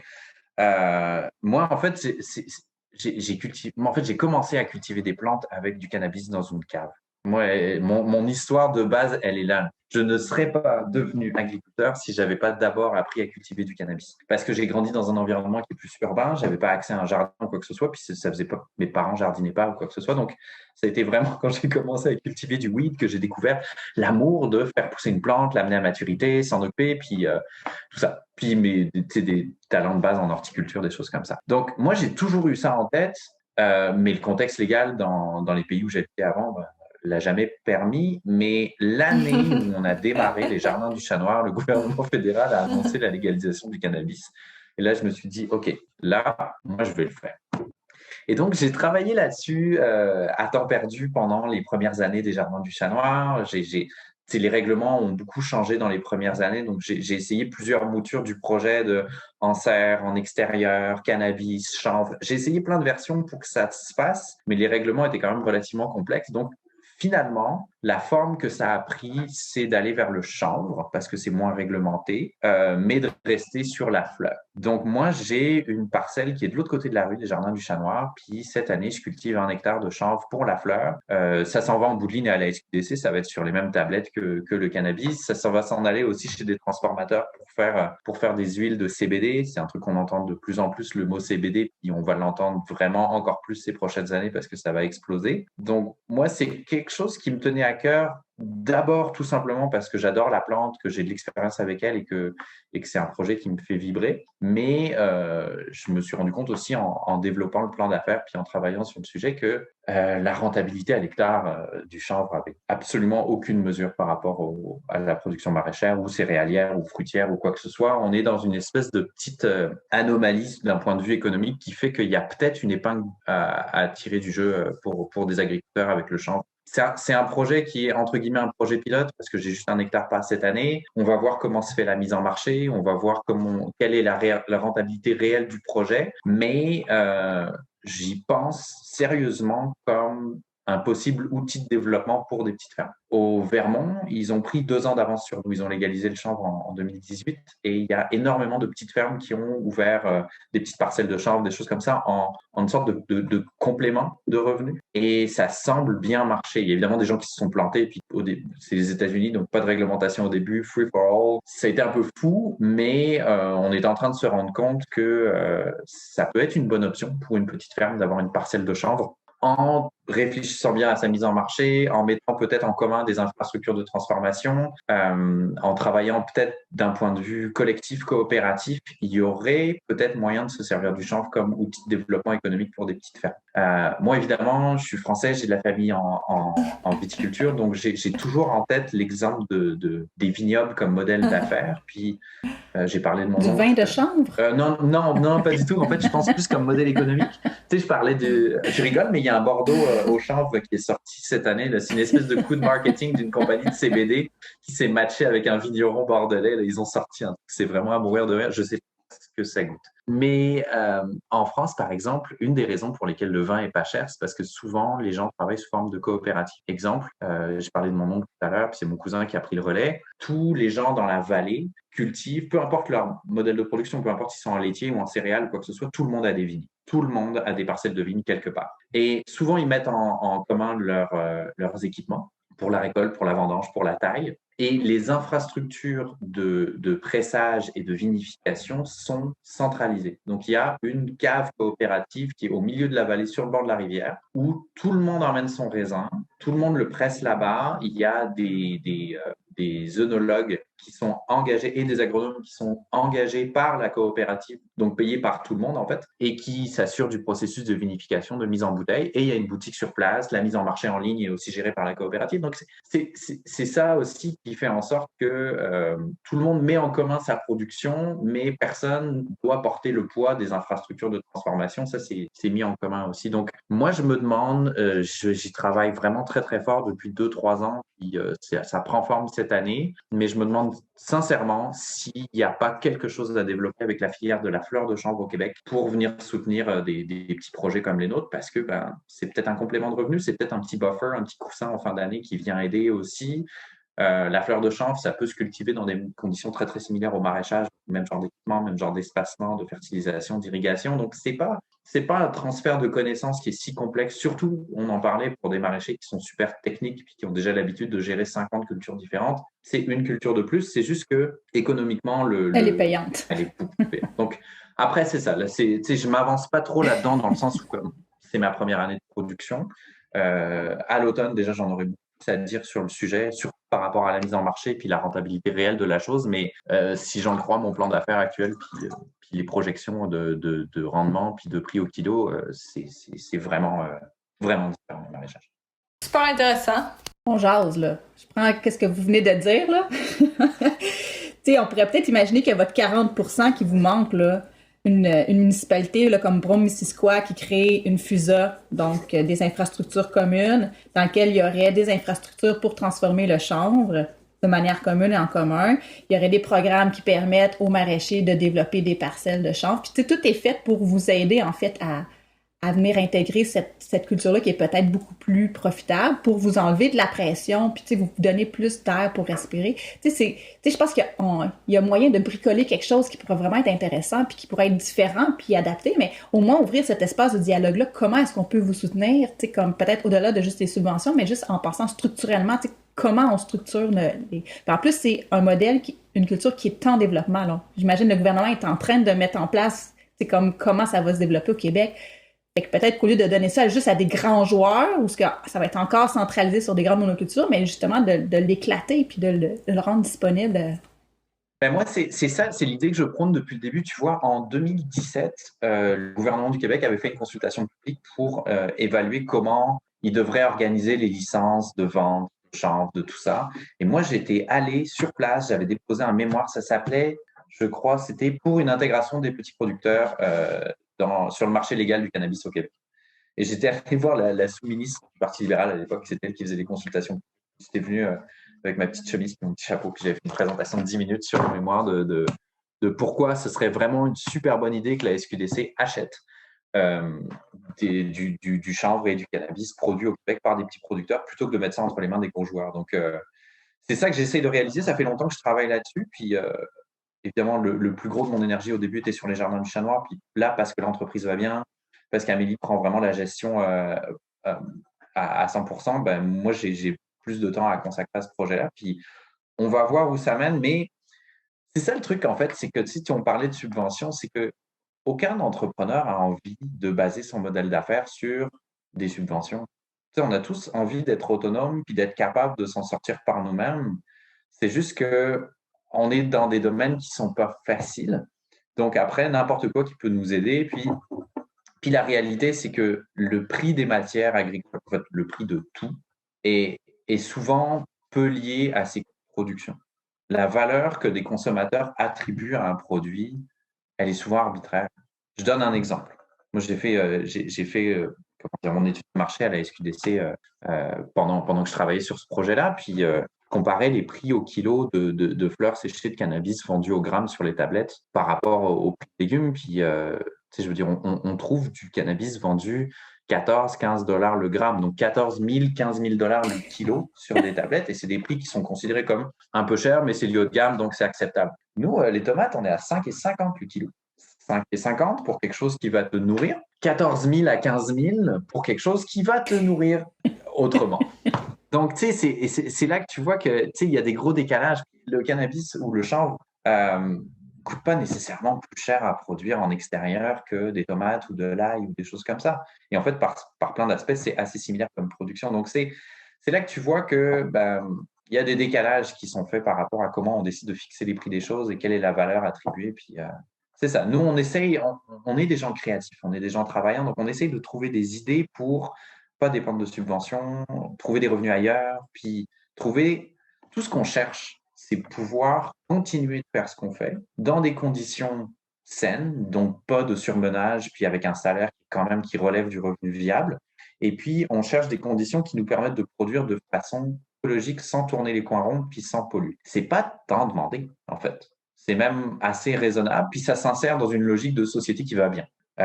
Donc, nous, notre constatation, c'est qu'on a démarré une ferme, on est passé par ce processus-là, puis on se rend bien compte que tout n'est pas correctement aligné. Il y a quand même des petits glitches dans le système. Ça marche pas complètement. C'est pas, il y a des choses à corriger. Moi, je trouve ça bien qu'on en parle, puis vous nous laissiez la place pour nous exprimer par rapport à ça, parce que c'est important que tout le monde comprenne. Pas juste les gens qui le vivent, pas juste les gens qui ont fait l'effort de partir en campagne puis qui le vivent, mais aussi les gens qui achètent les légumes de l'autre côté, qui les mangent, qui les cuisinent. C'est important que tout le monde soit conscient de, OK, concrètement, en ce moment, c'est ça la dynamique. Qu'est-ce qu'on fait avec ça? Donc, à voir. Tu voulais rajouter quelque chose, Amélie? Pas vraiment, non? Bien résumé. Merci beaucoup pour votre grande générosité. Ça fait tellement plaisir. Merci à vous. Vous avez été super transparent, généreux de votre temps, de votre réalité. Je pense qu'on l'apprécie beaucoup. On n'a pas souvent l'occasion de discuter avec... aussi prendre le temps, en fait, de discuter de ces choses-là. Puis, un grand merci. Merci beaucoup. Puis, lâchez pas, j'espère... on a espoir que dans les prochaines années, la situation s'améliore puis qu'on trouve des solutions à ces enjeux-là alimentaires qui sont de plus en plus criants. Alors, un immense merci. Ça fait. Ben ouais, puis on fait partie du même enjeu, des mêmes solutions. Vous êtes à un autre endroit de la chaîne, mais on fait partie de la même démarche. Donc, c'est important qu'on travaille ensemble, qu'on se parle puis qu'on échange. Tout à fait. Puis, je ne sais pas si vos abonnés sont déjà complets pour l'année à venir. Non, on a commencé à prendre un peu d'abonnement. C'est pas mal à ce temps-ci que ça se passe de façon générale. Souvent, c'est début mars. Là, suite au super engouement de l'an dernier, je pense qu'il y a beaucoup de fermes qui ont commencé à les prendre plus tôt, à contacter leurs anciens abonnés, mais on est pas mal dans le temps de l'année où est-ce que ça se passe. Parfait. Fait que vous pouvez faire une plug si vous voulez. Le jardin du Champ Noir, juste à se souvenir du petit minou. Sur votre site web directement, ils peuvent s'inscrire. Génial. Amélie, veux-tu leur dire où il y a des points de livraison à Montréal? Oui, ben nous, dans le fond, on fait un point de livraison à Côte-des-Neiges. On est aussi dans Griffintown. On fait un point de chute à la ferme à Bedford aussi pour les gens qui habitent près. Et on va faire le marché d'Annecy les samedis matins aussi. Il y a plein d'autres fermes, il y a une super belle carte. Le réseau de fermiers de famille est tellement élaboré et bien soutenu, tout ça. On a une belle carte interactive sur le réseau de fermiers de famille. Je crois que la carte de la saison été, elle sort ces jours-ci. Elle va être actualisée avec vraiment tous les points de chute de la saison de l'été. C'est super facile d'aller voir là-dessus la grande carte avec comme zoomer sur vos quartiers où est-ce que vous êtes, puis voir quelle ferme livre des légumes à quelle journée de la semaine. Puis c'est assez facile de trouver des options. Bon, ben parfait. Un immense merci. Bonne saison 2020. Ouais. Merci à vous. Bon hiver. 2021. Merci beaucoup. 2021, oui. Bye bye. Bye. À la prochaine.